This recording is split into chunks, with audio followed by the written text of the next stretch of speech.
꼭 알아야 할 어제의 뉴스.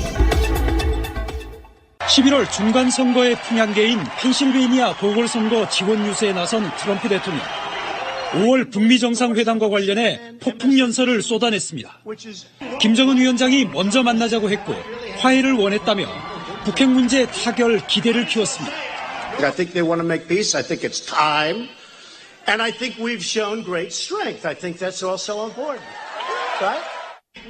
첫 북미 정상회담을 성공적으로 이끌어보겠다는 의지와 자신감, 때로는 자기 과시가 연설 곳곳에 묻어났습니다. I may leave fast or we may sit down and make the greatest deal for the world and for all of these countries, including, frankly, North Korea. 앞서 백악관에서도 회담이 엄청난 성공을 거둘 것이라고 말했습니다. 트위터로는 북한이 도발 중단 약속을 지키리라 믿는다며 딴 생각을 말라는 신호를 줬습니다. 중간선거를 앞두고 북미 정상회담에 모든 걸 걸어보겠다는 승부사적인 기지를 보인 겁니다. 미국 언론들은 트럼프 대통령이 정상회담 제안을 45분 만에 수락했고 협상 대표로 나설 수 있는 틸러슨 국무장관에게도 귀뜸하지 않았다며 특유의 즉흥적이고 일방적인 스타일이 첫 발을 뗀 회담의 성패를 가를 변수가 될 수 있다고 지적했습니다. 정의용 안보실장과 서훈 국정원장은 긴 비행에도 표정이 가벼웠습니다. 회담을 결단해준 남북한과 미국 지도자에 대해 경의를 표하고 또 철저한 후속 협상 준비를 다짐했습니다. 두 번의 정상회담이 성공리에 개최되고 많은 성과를 거둘 수 있도록 외교적으로 또 실무적으로 준비에 만전을 기하도록 하겠습니다. 도착 직후 곧바로 청와대로 이동해 문재인 대통령에게 방미 결과를 보고했습니다. 청와대는 이번 기회가 한반도 비핵화 목표의 조기 달성으로 이어지도록 한다는 구상입니다. 주변국과의 공조에도 속도를 내기로 했습니다. 정의용 안보실장은 휴식 없이 내일 곧바로 중국을 방문해 시진핑 주석을 상대로 방북, 방미 결과를 설명합니다. 이어 귀국하지 않고 모레 러시아로 이동해 15일까지 머물 예정입니다. 내일 일본을 찾는 서훈 국정원장도 모레 아베 총리에게 활동 결과를 설명하고 대화 지지를 요청할 계획입니다. 청와대는 대표단 파견 외에 문 대통령이 주변국 정상들과 직접 통화하는 방안도 검토 중이라고 밝혔습니다. 미투 공작을 예언했던 낙곰수 김어준 씨가 자신의 예언을 다시 언급했습니다. 미투 논란이 커지자 이명박 전 대통령이 여론의 관심에서 사라졌다고 주장했습니다. 안희정의 봉도사까지 이명박 각하가 막 사라지고 있어요. 네. 미아됐어 우리 각하가. 김 씨는 세월호 추모 집회에 참석한 신부의 성추행 기사를 예로 들며 미투를 이용하는 자들이 분명히 있다며 공작을 막자고 강조했습니다. 세월호가 무슨 상관이 여기서 문 대통령하고 엮고 싶었거든요. 응? 정봉주 전 의원은 자신의 성추행 의혹에 대해서 주장을 반박할 확실한 증거가 있다면서 내일 기자회견을 열고 이를 공개하겠다고 밝혔습니다. 정 전 의원은 연합뉴스와의 통화에서 성추행 의혹을 보도한 매체가 계속 말을 바꾸고 있지만 그 시간과 장소에 자신이 없었다는 것을 보여줄 사진이 있다며 이같이 말했습니다. 해당 매체를 상대로 법적 대응도 검토한다는 입장입니다. 정 전 의원은 서울시장 정선 출마 입장에 대해서는 잘못이 있으면 정치를 안 하는 것이고 잘못이 없으면 정치를 하겠다고 밝혔습니다. 방송 중간에 좋아요를 눌러주시면 새날팀들에게 큰 힘이 됩니다. 미리 감사합니다. 세이나. 트위터가 진짜 언론입니다. 이 시간에는요, 삼성에 대한 얘기 좀 할게요. 이게 최근에 어마어마한 뉴스 두 개가 터졌는데, 하나는 MBC 스트레이트라고 하는 프로그램에서 삼성의 장충기 당시 미래전략실 사장한테 언론인들이 막 문자를 보내요. 이걸 다 폭로를 했어요. 결국에는 언론인들과 삼성과의 유착관계를 보여주는 정말 상상도 할 수 없는 문자들이 여러 가지가 있는데, 이거를 MBC가 보도하니까 다른 언론들이 안 받아줍니다. 아무도 안 받죠. 두 번째는 뉴스타파가 보도한 게 있어요. YTN 간부가 이건희 동영상을 삼성에 제보해버려요. 그걸 보도하는 게 아니고 어떤 딜에 의해서 삼성에게 넘겨주는. 중간에서 이 방송사 간부가 입에 담기도 힘든데 중간에서 어떻게 보면 이게 포주 노릇한 거예요. 그렇죠. 예, 그러니까 둘이 협의보라고 돈으로 협의보라고 포즈 노릇한 거거든요.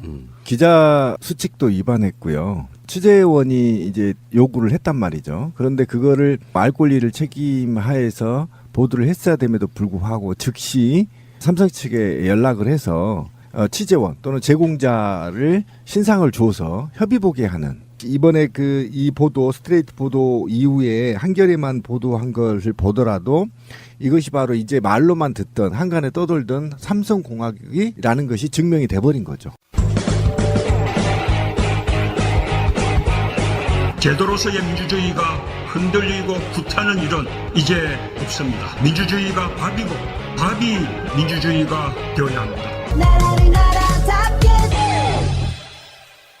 2015년에 연합뉴스 편집국장 직무대행이 장충기에게 보낸 문자 한번 보겠습니다. 제가 어떤 분을 돕고 있나 알고 싶고 인사하고 싶었을 뿐입니다. 작년 보도 때 있었던 거잖아요. 문화일보 광고국장이 그렇죠, 예. 했던 말은 더 재밌어요. 문화일보, 그동안 삼성의 눈으로 세상을 보아왔습니다. 저희는 혈맹입니다. 혈맹. 아니, 언론사에 있다는 놈들 이런 식이야. 문화일보 그동안 삼성의 눈으로 세상을 보아왔습니다. 이거 광고 카피인데? 네, 완전 카피입니다. 혈맹이라 미국과 대한민국 관계를 말하는 거냐 이거 지금? 충격적이네요. 이게 지금 대한민국의 언론에 만연해 있는 침묵의 카르텔이라는 단어가 떠올라요. 이 침묵의 카르텔이라는 것은 자기들 조직에 피해가 될 수 있는 것에 대해서는 침묵하자라는 그런 암묵적인 약속이거든요. 언론사는 첫째, 지금 스트레이트의 방송에 나온 거에 대해서는 한겨레만 취급해주고 전 언론사가 입을 다물었습니다. 단 한 것이 더 있죠. 입연고시, JTBC. 그 자막에 배경화면에 JTBC 로고가 나온다고 기분 나쁘다라고 반응은 나왔어요. 방송에서 공식적으로. 그 두 건 외에는 아무런 반응이 없고요. 하나만 더요. 안희정 보도를 봅시다. JTBC가 나름 특종한 거잖아요. 특종한 거죠. 모든 언론이 받아 쓰잖아요. 네. 근데 이 건은 안 받아 쓰냐고. 그게 침묵의 카르텔인 거죠. 자기들이 이게 반하는 거죠. 그러니까 안희정은 광고를 주지 않지. 그렇지. 그렇지. 이게 결국은 삼성 왕정이라는 게 이제 판명이 된 거고. 지금도 장충기 역할을 하는 누군가가 있다는 있죠. 이야기잖아요. 있죠. 지금도 컨트롤되고 있다는 거죠. 그리고 앞으로도 상당히 개선될 기미가 보이지 않는 거죠. 왜 그 SBS의 김어준 블랙하우스 보면은 삼성 광고가 그 방송으로 인해서 빠졌다 이런 이야기도 있잖아요. 네. 그래서 SBS의 광고 수익이 엄청 줄었다는 이야기도 있고. JTBC도 16배 줄고. 그러니까 이런 보도가 들어간 대신에 6일자 조선일보에는 삼성 LG전자 인공지능 TV 신제품 경쟁. 다음에 6일자 국민일보는 삼성카드 서비스 키즈 검검 독 IF 디자인 어워드 수상. 독일에서 상 받았다는 거고요. 삼성이. 동아일보 6일자는 갤럭시 S9 체험 인파 몰려 이런 거고. 세계일보 6일자는 갤럭시 S9 체험객 160만 명 넘었다. 이건 뭐 비상이네 얘네. 왕정이죠, 뭐 이 정도면. 이 굉장히 심한 상황이고요. 지금 이게 어느 정도 띄워주는 거냐면 이 잠깐만 비판할게요. 특히 조선일보 하나만 좀 비판하겠습니다. 삼성 LG전자 인공지능 TV 신제품 경쟁이라고 하는데요. 이미 전 세계에서 팔리는 TV, 우리 얇은 액정 LED TV에서요. 시장이 역전돼 가지고 삼성이 추락하고 있고 LG가 선두로 올라섰어요. 이미 지난 겨울부터. 그런데도 불구하고 얘네들은 그냥 경쟁인 거예요. 삼성이 떨어졌는데 경쟁, 아니면 비슷하면 독보적인 시장 장악 이렇게 나오는 거고요. 지금 가장 큰 문제가 어떻게 개선해 나갈 거냐는 거잖아요. 그러니까 삼성이 무엇을 하든 돈줄을 쥐고 있다라는 거잖아요. 지금 광고에 돈줄을 쥐고 있고 이 돈줄을 어떻게 차단하느냐 이게 지금 관건 아닙니까? 그죠? 그동안에 우리가 삼성에서 놀아났고 국민연금을 5천억을 날려도 누구 하나도 기사 써준 데가 없는, 그리고 삼성이 세계 제1류 기업이었다고 하는 이건희가 성매매를 집에서 해도 다뤄주지 않는 대한민국 언론들. 그러니까 이런 거 전반적으로 문제는 돈이잖아요. 돈. 그죠? 돈. 돈에 노예되어 있는 우리 언론들. 또는 반대로 말하면 삼성이 없으면 우리나라 언론이 망한다는 거죠. 그죠? 자기들이 생각하기에. 네, 생각하기에. 그러면 이제 우리 국민들이 해야 할 일이 있는 거죠. 망하게 만들어줘야죠. 네, 삼성을 망하게 만들면 됩니다. 제가 분명히 말하지만 삼성폰을 쓰신 분들은 이 행위를 지지하는 거예요. 삼성 왕국을 지지하는 거고요. 이재용을 떠받드는 겁니다. 삼성의 힘이 작용했다고 밖에 볼 수 없는 게 그걸 보도한 내용, 보도 자체를 똑같은 방식으로 힘으로 누르고 있다는 게 흔히 말해서 어비진 기사라고 JTBC가 뭐 MBC가 뉴스타파가 이렇게 보도했다라고 보도하잖아요.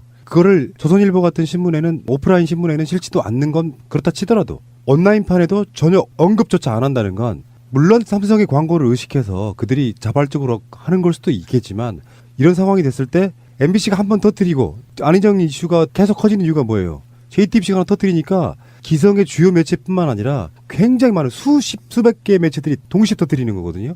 그래서 나라를 뒤흔드는 이슈가 됐어. 삼성도 마찬가지 아닙니까? 그러면 최소한 이런 언론들이 누구누구가 보도했다는 인용 보도라도 해주면서 뭔가 이게 사회적으로 뭐 이런 것을 이야기할 수 있어야 되는데 진짜 아까 말씀하신 정확한 표현 침묵의 카르텔이 이어지고 있다. 그러니까 삼성이 안 변하는 거죠. 이원병. 삼성도 안 바뀌면 우리도 안 바뀌는 거죠. 그죠? 근데 우리가 이제 바꿔 나가야죠. 우리 방송을 얼마 전에 나갔잖아요. 이재용의 판결문을 공개했던 오마이뉴스는 지금 법원 검찰청 출입 정지 1개월 당했습니다. 그렇죠. 그 다음에 더더욱이 언론들 솔직히 말하면 욕할 것도 없어요. 사법부들도 뭐 오줌 싸잖아요. 이재용이 뜨면. 그러니까 그런 상태에서 지금 이재용이 사실은 어찌 보면 그렇습니다. 문재인 정부에 맞서 있고요. 촛불혁명 국민과 맞서 있습니다.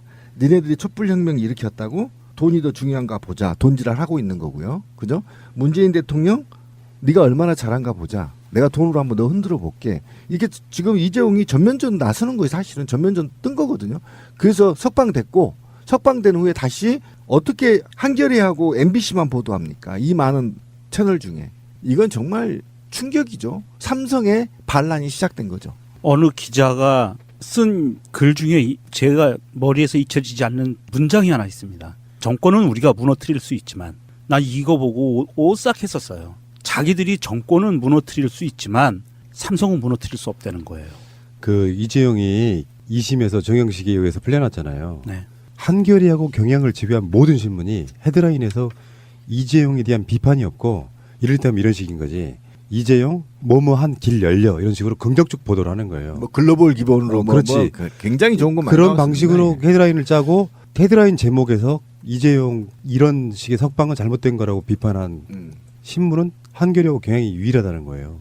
이대로 가면 안 됩니다. 어차피 삼성 광고에 대한 포션이 작은 회사일수록 그런 말을 할 수 있지 않나. 나머지는 삼성 광고가 얼마나 들어오는지 그거에 따라서. 그렇죠. 사실 회사에 좌지우지할 정도가 돼버리니까 광고로 들어오는 것 중에 최소한 20%, 30% 이렇게 비중 차지한다거나 만약에 50% 차지한다고 생각해 보세요. 50%를 빼버려. 그냥 그 회사 망하는 거예요. 그 광고가 있을 것으로 예상하고 예산을 제출할 계획을 짜고 직원을 뽑거든요. 근데 이런 상황이 되면 사실은 행정권과 연결이 있잖아요.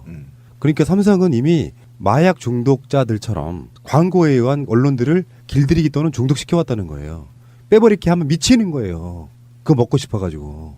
그러면 우리가 어떻게 해야 돼요? 언론사를 욕해야 돼? 삼성을 욕해야 돼? 삼성을 밟아야지. 저는 조금 다른 생각을 합니다. 둘 다 밟아야 된다고 생각합니다. 이거는 당연하지 그거는. 네. 삼성이 주범이고 푸나님이 얘기한 것처럼 이건 마약을 중독시킨 주범이고요. 언론사들은요. 해야 될 짓을 안 하고 있는 부작위범들이에요. 반드시 사회 정의와 국가의 앞날 그리고 인류의 행복을 위해서 자기들이 월급을 받아 쳐드시는 거거든요. 그런데 월급을 받아 쳐드시면서 그 월급이 오로지 삼성에게서만 나온다? 아니거든요. 최대 잡아서 50%밖에 안 돼요. 삼성으로부터 나오는 거는. 그러면 지들의 양심의 50%만 삼성한테 기울라는 거예요. 제 말은. 왜 양심의 100%를 삼성으로 기울어 놓고 인생을 사느냐. 이거는 범죄예요. 기자들이 범죄자입니다. 이건 기자들이 정말 기레기라고 욕먹는 것들이 본인들이 그거를 한탄을 해서도 안 돼요. 그냥 현실인 거예요. 자기들이 그런 짓을 하고 살았기 때문에. 이것에 대해서는 누구한테도 변명도 해서는 안 되고요. 스스로 형무소로 걸어 들어가야 돼요. 나는 죄를 지었습니다라고. 그게 미투예요. 언론사 미투. 그냥 우리가 가십거리로 씹어대는 문제만으로 치부해서는 안 된다는 거예요. 뭐냐면 대통령도 지금 사법부와 언론을 건드리지 못하거든요. 그냥 자율성과 자율개혁성 또는 국민의 보편적 상식에 지금 맡겨놓고 있는 거거든요. 그래서 예를 들면 과거의 대통령처럼 했더라면 제가 볼 땐 이재용이 종신형이에요. 그다음 언론 때려잡고 현재 대통령이 언론 때려잡고 이재용 죽일 수 있단 말이에요. 근데 지금 대통령이 안 하고 있는데 감히 이재용이 건방진게 어린 놈이 사법부와 언론을 자꾸 흔드는 겁니다. 지금. 이게 바로 결국은 남북에 있잖아요. 관계를 남북 관계를 해치고 있고요. 한국 사회의 촛불혁명 이후에 한 번 더 업그레이드될 수 있는 기회를 차단하고 있는 겁니다. 지금 이재용이. 그런 측면에서 이재용이는 철저하게 밟아버려야 돼요. 아주 근본적인 원인은 이런 거라고 보는데 이재용에 있어서 삼성이 판단할 수 있는 부분이 있잖아요. 정영식이 풀어주긴 했지만 대법원 판결은 국민 여론이 중요하다고 보는 거거든요. 국민 여론이 굉장히 악화될수록 이재용한테는 불리해지는 거예요. 어차피 2심 판결 나고 나서 국민 여론이 엄청나게 악화된 건 맞거든요. 그러니까 삼성에 또는 이재용에 대해서 보도가 많이 나올수록 불리해져요. 그렇죠. 여론 자체가 악화되면. 여론 자체가 사실은 인민재판 여론재판이라고 하지만 무조건 법리대로 한다는 어떤 원칙도 있겠지만 여론이 악화된 상태에서 이재용이 풀려나기는 쉽지가 않단 말이에요. 그렇다 보니까 삼성에서는 이미 언론으로부터 이재용의 유리한 여론 형성을 위한 말하지 않아도 광고로 길들이기 하고 있는 거예요. 이렇게 보시면 될 것 같다 생각이 들고요. 예, 서울시장 후보 인터뷰 시리즈 4번째 시간입니다. 박영선, 민병두, 정봉주 후보 나오셨고요. 그리고 문제 2분, 사실은 이분 제가 정말 만나고 싶었거든요. 영화를 볼 때도 이분을 한번 만나고 싶다 했는데 바로 나오셨네요. 우상호 국회의원님 나오셨습니다. 어서 오십시오. 네, 반갑습니다. 예, 사실 예전에 대표님 원내대표 되실 때 우리가 표현했던 말이 있어요. 386 정치인이 투표를 거쳐서 당의 지도부의 최고인 이런 거 말고요. 대표란 이름으로 들어간 최초의 사례가 아니냐. 맞습니다. 그럼 맞죠. 네. 우상호 의원이야 저희들 1987 전에도 워낙에 알고 있는 이름이라 또 이렇게 팟캐스트를 하다 보니 또 만나 뵙기는 날이 오게 되는군요.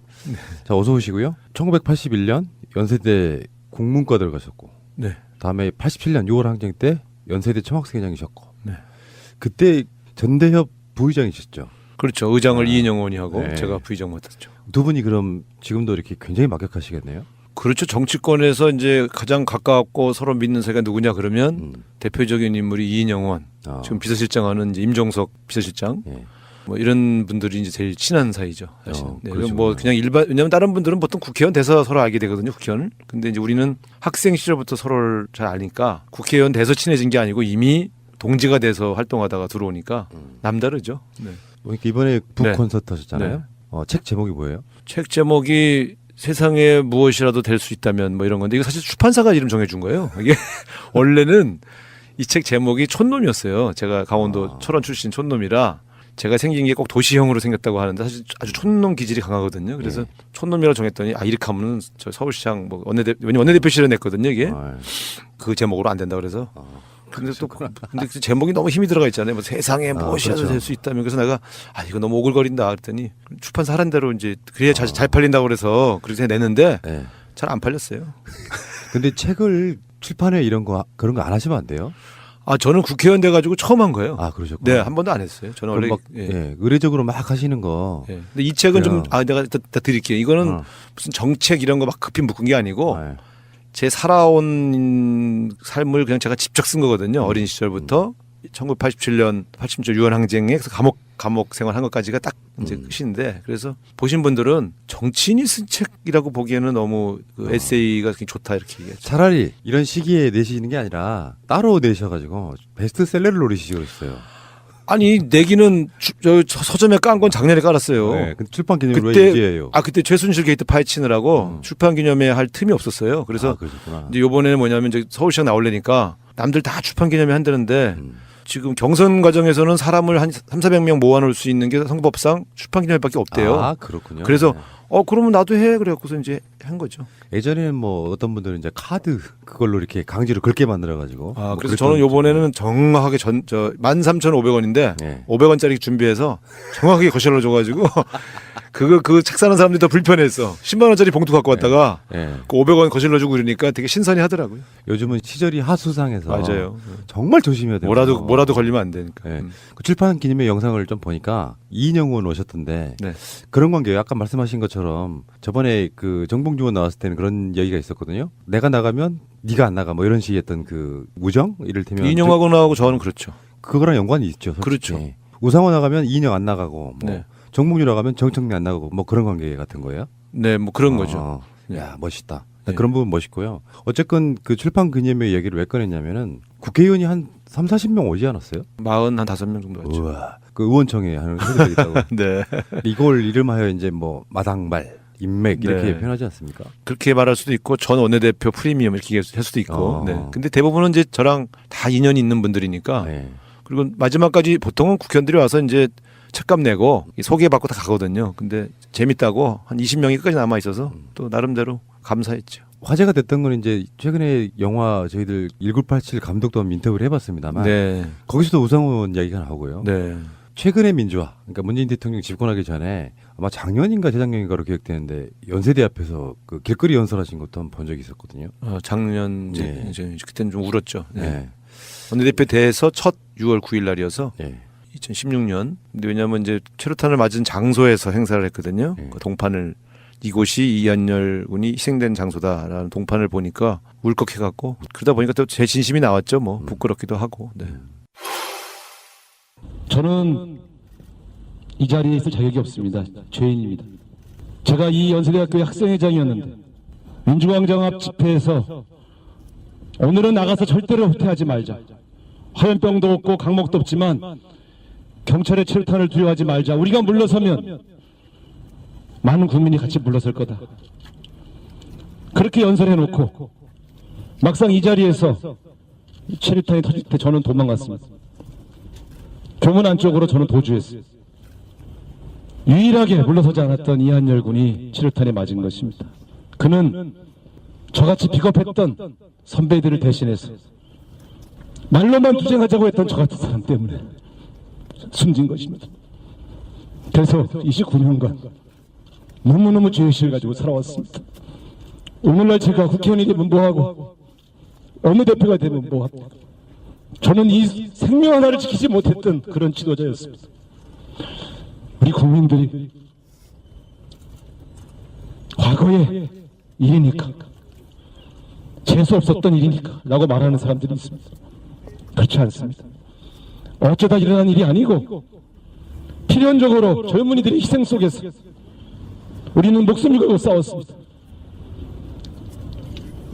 그 이한열의 희생이 헛된 것이었다고 말하는 사람들과 싸우겠습니다. 지금 이 시점에도 민주주의를 후퇴시키고 있는 권력자들, 특권층들, 그들과 싸워야 되겠습니다. 그런 마음으로 오늘 함께해 주셨다고 생각합니다. 이한열 열사 여기 회자가 될 수밖에 없는 인물이시고 그 안대상 씨, 다음에 우현 씨 이런 분들 이번에 북콘서트에도 지금 우현 씨 무대에 올리셔가지고 재밌는 이야기 많이 나누셨대요. 아 한참 웃었죠. 되게 재담을 잘하는 친구예요. 원래 대학 다닐 때부터. 네. 의원님 나오시기 전에 강기정 의원이 고정 출연하세요. 아 그래요? 근데 우상호 의원 나오신다 그러니까 우구라라고.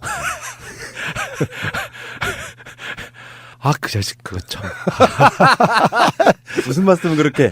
자 우상호 막말 강기정 향해 그 자식. 아니 이야기면 좋은 말 해주고 가지 그래. 아니 좋은 말이죠. 아 그런가요? 그 이야기를 왜 꺼냈냐면 사실 지금은 원내대표 되기 훨씬 전에는 대변인 정말 많이 하셨잖아요. 네, 8번 했습니다. 그 이유가 워낙 말을 잘해서라고. 네. 사실은 대변인은 말 잘하는 것보다 글 잘 쓰는 거 아니에요? 엄밀히 따지면? 이제 포인트를 잘 잡고요. 이제 특히 야당 대변인은 이제 여당의 공격 포인트를 잘 잡아서 그쪽에서 뭐라고 할 수 없을 정도로 정확하게 찝어내는 건데 그게 순발력도 있어야 되고. 그럼요. 예, 뭐 설명을 길게 하는 것보다 이제 한마디로 규정하고 이런 건데 대체로 거기서 제가 호평을 받았죠. 뭐 지금 대변인들은 어떠세요? 뭐 아니, 그 지난번에 대변인의 전설께서 지난번에 어디 가서 그 말했다가 그 네티즌들이 민주당 대변인이 못한댄다 우상호가 그래갖고서는 다 후배들인데 그렇죠. 나 민망했어요. 그래서 근데 여당 대변인이 되면 공격보다는 아무래도 방어조가 되기 쉽거든요. 야당의 공격을 방어해야 되니까 그렇죠. 야당 때처럼 시원시원하게 하지 못하는 현실도 있으니까 좀 이해해 주시고 예. 제가 대신할게요. 네. 생각의 패러다임 뭐 이게 좀 바뀔 필요도 분명히 있는 거예요. 알겠습니다. 자 북한과 미국의 김정은 위원장과 트럼프 대통령의 만남이 사실상 약속된 상황까지 왔단 말이죠. 보시기에 그 질문을 먼저 드리기 전에 문재인 대통령 어떠세요? 최근의 결과를 이야기했어요. 저는 정말 저의 기대보다 120% 이상 잘하고 계시다. 너무 짜신데요, 120%는? 아, 그런가요? 근데 당연히 나는. 근데 어쨌든 감동이에요. 사실 12월만 하더라도 뭐 곧 전쟁 날 것 같은 분위기였거든요. 사실 실제로 뭐 그 미국의 그 비행기 폭격기하고 항공모함이라는 게 이게 어마어마한 거예요. 그 항공모함 같은 경우는 거기 항공모함 편대 탄 미군만 25,000명이거든요. 그러니까 잘 아시겠습니다만 옛날 이라크 초토화 시킬 때 항공모함 편대가 한 대 간 거예요. 근데 우리 뭐 어마어마한 전략 자산들이 전개됐죠. 그런 국면을 지금 이렇게 김여정이 갑자기 평창에 내려오고 북한과 미국 사이 정상회담 한다고 그러고 그래서 제가 오늘 페이북에다가 글을 썼어요. 우상호는 망했다 이렇게 제목으로. 왜요 왜? 아니 제가 정말 자칭 제가 남북 관계에 우리 국회의원 중에는 그래도 한 3, 4위 안에 드는 전문가인데 제가 아주 단언했거든요. 김여정 절대 안 내려온다. 아이고. 네. 심지어 내가 이렇게 얘기했어요. 김여정 내려온다고 말한 사람들은 뭘 모르는 사람들이다. 이랬는데 아주 개망신당했고요. 또 누가 남북 정상회담 언제 열리냐 그래서 이건 뭐 북미 회담 진행되고 뭐 유엔 제재가 좀 풀린 다음에 돼야 되기 때문에 빨라야 연말이다 이렇게 했어요. 근데 4월 달로 딱 합의해버리고 문재인 대통령 때문에 아주 우상호는 완전히 이제 남북 문제 전문가 대열에서 완전히 이제 망했습니다. 네. 그래서 기분은 좋아요. 너무 좋아. 예. 예상을 뛰어넘는 파격이 되면 사실은 전문가들은 어떤 논리적 추론에 의해서 그렇죠. 그 근거를 대고 이야기하는데 네. 그걸 뛰어넘는다는 건 오랜 시간 동안 딜레이 시켜봐야 별 소득이 없는 상태로 최대한 빨리 진행시키는 게. 근데 과거의 패턴 보면 다 사전에 실무회담하고 밀사들 보내서 얘기하고 뭐 얘기할 거냐 사실은 뭐 합의는 아니어도 조율하고 이렇게 하거든요. 근데 이번에는 그냥 척척척척 막 합의가 되니까 저희 전문가들의 예측이 무색할 정도로 굉장히 빠른 속도입니다. 이게 날아가는 비행기에 올라탄 기분이라고 누가 그러더라고요. 그러니까요. 올라타가지고 현기증이 나서 도저히 어떻게 할 방법이 없다. 그러니까 우리 방송도 어젯밤에 녹음한 내용이 있어요. 거기에는 트럼프와 김정은이 만날 것을 김정은이 제의했을 것이라는 이야기가 나와요. 근데 그거를 업로드하기도 전에 이게 나와버리면은 그만큼 속도가 빠르다는 거죠. 그래요. 민주당이나 정치권, 특히 남북 정상회담을 의도적으로 방해하는 느낌을 주는 당들 입장에서는 굉장한 어떤 멘탈 붕괴 상태가 올 것 같아요. 지금 제가 볼 때 그분들은 이제 이렇게 예측했거든요. 김정은이가 절대 비핵화 의지 안 올릴 거다. 그리고 심지어 뭐 핵 폐기 이런 말 안 할 거다. 그냥 현 상태에서 동결할 테니 대화하자. 이렇게 지렛대로 삼을 거다. 다 이렇게 예상을 해서 공격을 하고 있었는데 그 사람들이야말로 지금 멘붕 상태일 거예요. 제가 볼 때 제일 통쾌한 건 아베예요. 아베. 그렇죠. 아베 완전히 이거 지금 거기 그 소위 헌법 개정이 그게 뭐냐면 이제 무장하는 헌법 개정 아닙니까? 그 근거가 북한이거든요. 북한이 일본을 쳐들어올 수 있기 때문에 공격할 수 있기 때문에 우리는 무장해야 된다. 이렇게 끌고 갔는데 지금 트럼프가 나 김정은 만날 거야 딱 해버리니까 이게 뭐야? 그러고 지금 이제 4월 달에 미국 간다는 거 아닙니까? 바로 간다는 거죠. 네. 근데 그건 그러니까 지금 보면 자유한국당 같은 보수 야당과 아베가 정세를 못 읽고 있는 거죠. 그렇죠. 문재인은 무시한 거지. 문재인 패싱을 이야기했는데 결국은 아베가 패싱이잖아요. 아베 완전 날아갔어요. 어떤 역할도 없잖아요 지금 이 상태에서. 여기 뭐 여기 제목이 때문에 아베 여기 나라 든다는데 여기 날아갔어. 방송하는 느낌이 최근에 뭐 어마어마한 빅 어떤 이슈들이랄까 사건들이 터지니까 마음에 부흥 떠 있는데 거기다가 그보다 더 메가톤급 어떤 이슈들을 막 던져대니까요. 방송하는 우리들도 정신을 못 차리고 지금. 맞아요. 대한민국이 정말 역동적이에요. 최근 1, 2년 사이에 벌어진 일은 다른 나라에서 보통 100년 걸리는 일이거든요. 그러니까 참 대한민국은 엄청난 변화의 어떤 그런 에너지가 있는 나라입니다. 그 문재인 대통령 질문을 왜 했냐면 사실 굉장히 많은 분들이 그랬을 거예요. 그러니까 문재인 대통령이 기존에 보여준 스타일이 아니잖아요. 아니죠. 정치인 스타일로 보면. 대단히 신중하신 분이죠. 그렇다 보니까 정치적으로 선배인 분들, 조금 더 정치에 일찍 진출하신 분들이 사실 어떤 시점까지는 무시하는 경향도 좀 있었다. 저는 그렇게 보거든요. 초반에. 근데 이게 뭐 대단한 정치적인 고수여서가 아니라 진정으로 대하고 진정으로 하다 보니 좋은 결과가 나오는 거라고 보는 거거든요. 민주당 분들은 지금 현재는 그렇잖아요. 친문 비문 이런 이야기가 전혀 안 나오고 이제는 뭐 이 당에서는 다 뭐 비문이 어디 있어요 여기. 민주당 내에서 전략 짜시는 분들이 이런 분들은 사실상 연속 집권의 어떤 모멘텀이랄까요 계기를 계속 만들어가는 상태로 일치단결해가지고 지금까지 보지 못했던 정당의 어떤 모습을 만드는 것도 좋은 게 아닌가. 제가 원내대표 됐을 때 사실은 제1 목표가 그랬었죠. 그 개파 투쟁 없애겠다. 그래서 실제로 과거에 사실은 여러 그룹들이 나눠져 있던 거기 대표적인 이제 일종의 대리인이랄까 대변할 수 있는 사람들을 제가 원내 부대표로 다 모아서 그 안에서 용광로처럼 이렇게 녹였거든요. 네, 그러셨죠. 네. 맞습니다. 그리고 나서 이제 한 목소리로 후보가 되신 문재인 대통령을 정말 열심히 도왔어요. 제가 역대 대선 중에 이번처럼 전체 의원이 다 열심히 뛰는 건 처음 봤어요. 그런데 대통령 되시고 나서 인기가 떨어지면 그게 또 분화됩니다.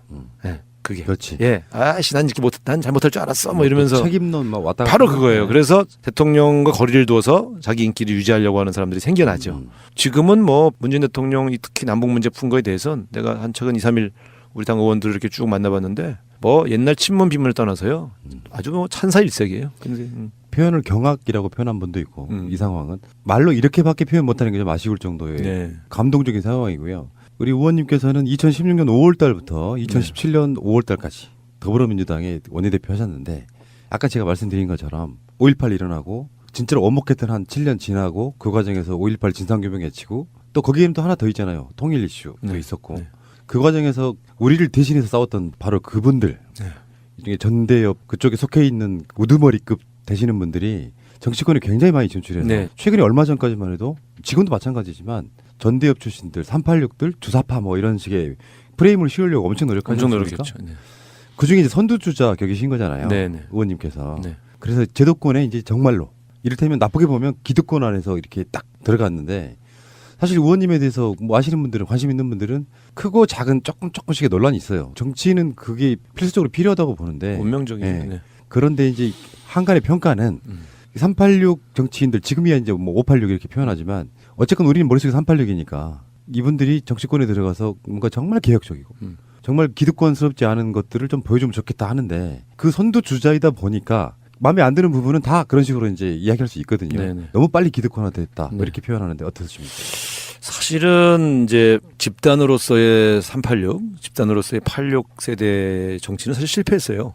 국민들이 기대한 그런 기대에 비해서 너무 이제 개인화되고 또 각 계파로 쫙 나눠지고 그러면서 공통의 가치를 위해서 함께 직을 걸고 싸우거나 이렇게 새로운 가치를 실현하는 데는 성공하지 못했다.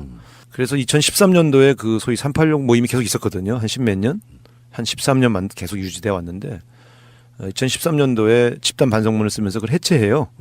우리는 기존 정치권의 문법을 극복하지 못했고 집단으로서 새로운 가치를 보여주는데 실패했다. 앞으로는 86이라는 이름으로 정치하지 않겠다. 이렇게 선언을 하고 그리고 실제로 한 2, 3년 다 집거를 합니다. 저도 이제 원내대표 출마할 때가 사실은 이제 그때부터 제 정치를 본격적으로 시작한 거고요. 그 한 2, 3년은 자숙 기간을 가졌죠. 근데 이제 왜 그럴까? 우리가 여당으로 정치를 시작한 게 저는 문제였다고 봐요. 여당으로 시작하니까 야 노무현 대통령 계신데 분란 일으키지 말자. 그래서 남들은 선명한 주장할 때도 당내 투쟁할 때도 안 했어요. 원래 이 선명성은 당내 투쟁을 해야 선명해 보이거든요. 그러니까 그 당시 보면 유시민 선배처럼 쫙 이렇게 참정련 이런 거 만들어서 개혁 정치 이렇게 해서 나이 든 선배들을 이제 반개혁으로 몰아붙이고 막 이렇게 해야 되거든요. 원래 근데 여당인데 이런 게 하나 있었고요. 두 번째는 우리가 워낙 20대 때부터 정치 조직적으로 단련돼 있으니까 선배들이 당대표를 맡으면 집중적으로 우리 세대를 발탁해서 당직을 맡기는 거예요. 저만 해도 대변인을 8번 했다는 게 말이 됩니까? 당대표 바뀌어도 대변인은 항상 우상호야. 그러니까 옆에서 저 우상호는 사람은 괜찮은데 항상 당권에 줄 서네. 사실 저는 제가 먼저 대변인 하겠다고 요청한 적이 한 번도 없어요. 대표들이 되시면 꼭 전화 와서 좀 맡아달라. 그래서 한두 번은 몰라도 제가 이렇게 여러 번 할 수는 없습니다. 그러면 이 사람아 정동영이 하자고 할 때는 하고 김근태가 하자면 하고 내가 하자면 안 해. 그러니까 또 마치 그분을 비토하는 것처럼 보이니까 저도 한두 번까지는 제가 말하자면 정치적으로는 조금 재미를 본 거예요. 얼굴도 알려주고 대변인이 장지에 꽃이거든요. 근데 3번, 4번째부터는 사실 뭐 대변인으로서는 이미 알려진 건데 자기 정치 해야 되는데 자기 목소리를 내야 되는데 근데 자꾸 대변인을 맡으니까 당과 다른 목소리를 못 내고 그러다 보니까 당이 몰락하면 같이 몰락하고 그래도 대표가 바뀌면 또 돼. 그러니까 동료 의원들이 질투도 하고 그러다 보니까 기득권층처럼 보이게 된 그런 과정들이 좀 있죠. 사실은 그러나 정치는 결과로 말해야 되기 때문에 과정을 아무리 설명한다 하더라도 집단으로서의 86이 국민의 기대에 부응하지 못한 건 사실이고 그 점에 대해서는 단체로 반성문을 쓰고 이제 해체를 했는데 개인으로 보면 또 남달라요. 지금 비서실장하는 임종석, 정무수석하는 한병도, 이인영 의원도 그렇고 사실 개인적으로 다들 뛰어납니다. 근데 이게 우리가 다들 학생회장 출신이어서 그런지 대가리들이 커서 그런지 이게 어쨌든 공동으로 뭉치게 하는 게 참 힘들더라고요. 자아 주체성이 너무 큰 주관이 거죠. 뚜렷하고 굉장히 뭐랄까요 소신들이 분명하니까 다른 사람의 의견과 좀 다르면 잘 굽히지 않는 기질들이 학생운동할 때부터 있었거든요. 근데 참 쉽지 않더라고요. 민주화가 필연적으로 되는 과정 속에 집단 이미지화돼 있는 어떤 세력이기 때문에 네. 특정으로 386이라고 이렇게 지칭을 하고 네. 계속해서 그분들이 어떻게 잘 되나 보자 하는데 사실상 뭐 다 마음에 들겠습니까? 국민들 입장에서. 맞아요. 네. 그러면 마음에 안 드는 부분만 계속 부각되면 왜 홍준표에게 어떤 깨끗한 정치, 좋은 정치를 바라지 않으면 그 사람이 기존의 정치를 해도 욕을 하지 않는데 맞아요. 기대가 큰 사람이 뭔가 그렇지 않은 것 같은 느낌을 주면 또 그렇게 맞습니다. 욕을 하게 되더라 이런 건. 근데 어쨌든 저희가 부족했던 것도 사실이고 이 결과적으로 국민의 우리가 처음 출발할 때 아, 저 사람들이 들어가면 뭔가 정치가 바뀌겠지 했던 그 기대에 부응하지 못한 건 사실입니다. 그렇기 때문에 저는 뭐 총체적으로는 우리가 정치적으로 집단으로서는 난 실패했다고 인정하고 다시는 뭐 86그룹 뭐 이렇게 뭉쳐서 하지 말자. 이제 개인전 하자. 이제 그렇게 해서 인간적 관계와 또 필요할 때 서로 상의하는 그런 관계는 유지하지만 우리 잘난 척하고 20명씩 모여서 우리가 고고한 척 이렇게 하지 말자. 이제 이렇게 네. 결정 내렸던 것이죠. 좀 생뚱맞은 이야기인데 네. 그 세월호 사건 나고 나서 초창기 때 가끔씩 그런 보도가 있었어요. 세월호 유가족 중에 술 먹고 난동 뭐 이런 게 있단 말이에요. 호프집 같은 데 가서 네, 주인하고 네, 싸웠다. 네, 네. 사실은 그게 일종의 프레임 같은 거예요. 그렇습니다. 네. 세월호 사건을 당한 당사자는 술 먹으면 안 되나. 네. 자식이 죽었는데 술 먹으면 되나 이런 식인 것처럼 그러니까 과도하게 386 정치인들에 대해서 왜 새천년 NHK 아시죠? 젊은 정치인들이 아 나는 뭐 내가 총학생회 출신이고 독재와 싸워왔으니까 스님처럼 살 거야 이렇게 생각할 수는 없는 거고 정말 워낙에 젊은 아이들의 여당 정치인이 됐을 때는 그분들도 그 과정 속에 인간적으로 좀 덜 성숙한 면도 있었다고 봐요. 네. 그 과정 속에 어떤 5점이나 5점을 남기고 나면 그게 평생 따라가고 막 그런 게 있잖아요. 맞습니다. 그리고 이제 네. 우리가 20, 30명 되니까 그 중에 누가 한 명 잘못하면 전체가 다 같은 이제 그룹으로 그렇게 같이 욕먹고 공동으로 욕먹고 그럴 수밖에 없었던 조건들도 있고요. 그러나 어쨌든 아까 말씀드린 것처럼 정치는 결과로 책임지는 겁니다. 그래서 근데 이제 앞으로는 그간의 저희들의 정치 행보에 대한 이제 반성들이 이제 내재화돼 있으니까 개인으로 움직이면서도 절대 우리가 80년대 학생운동했을 때의 가치나 또 그런 지향점들은 잃지 말자. 예. 예, 그렇게 뭐 또 맹세는 했죠. 예. 어쩌다 뭐 중간에 인생의 길이 바뀌신 분도 어쩌다 한둘은 있지만 네. 그래도 그 대오를 유지해 왔기 때문에 어떤 뼈대나 근간이 됐다고 생각하고 젊은 정치인으로서 개혁을 외치는 입장이 이제는 아니고 공격을 받아줄 스비스 네. 입장이 좀 그렇죠. 되는 측면도 있고요. 이제는 책임을 져야 할 나이죠. 우리가 네. 그냥 뭐 비판만 하고 네. 거기서 무슨 반사적 이익을 얻고 그럴 나이는 아닙니다. 네 맞습니다. 자 뭐 짧게 여덟만 하로 이야기하면 팟캐스트 시작하셨어요? 아, 네. 이제 이것도 서울시장 선거에 네. 뭔가 좀 작은 보탬이라도 돼야 되려고 준비하고 있어요. 진작에 시작하시죠. 그 소통의 방법인데 네. 오랜 시간 동안 진정성 갖고 계속 유지를 하면 이제 써먹을 수 있는데 네. 뭘 하나 읽어가지고요. 네. 쓸모가 있기까지 걸리는 시간이 좀 꽤 걸려요. 네. 근데 이제 첫 녹음을 이제 했어요. 네. 그 다음 주에 방송을 한다는데 네. 평범한 분들이 알 수 없는 정치 야사나 뒷얘기들을 제가 주로 하기 때문에 네. 재밌을 겁니다. 그러면 혹시 제목이 우구라의 뭐 이런 거? 아니요. 제 이름은 빼라고 그랬어요. 그래서 아계정인데요. 아계정. 뭐 아나운서, 개그맨, 정치인. 그래서 진행하는 사람이 아나운서 출신 한 명, 개그맨 출신 한 명, 정치인은 저고요. 그러면 아나운서 출신 누군데요? 그럼 아직은 밝힐 수가 없습니다. 아, 네. 이제 아무도 안 듣는다 이제. 안 들을 수 없을 걸. 재밌어요. 예. 아계정. 예. 만약에 뭐 서울시장의 결과가 어떻게 나오든 네.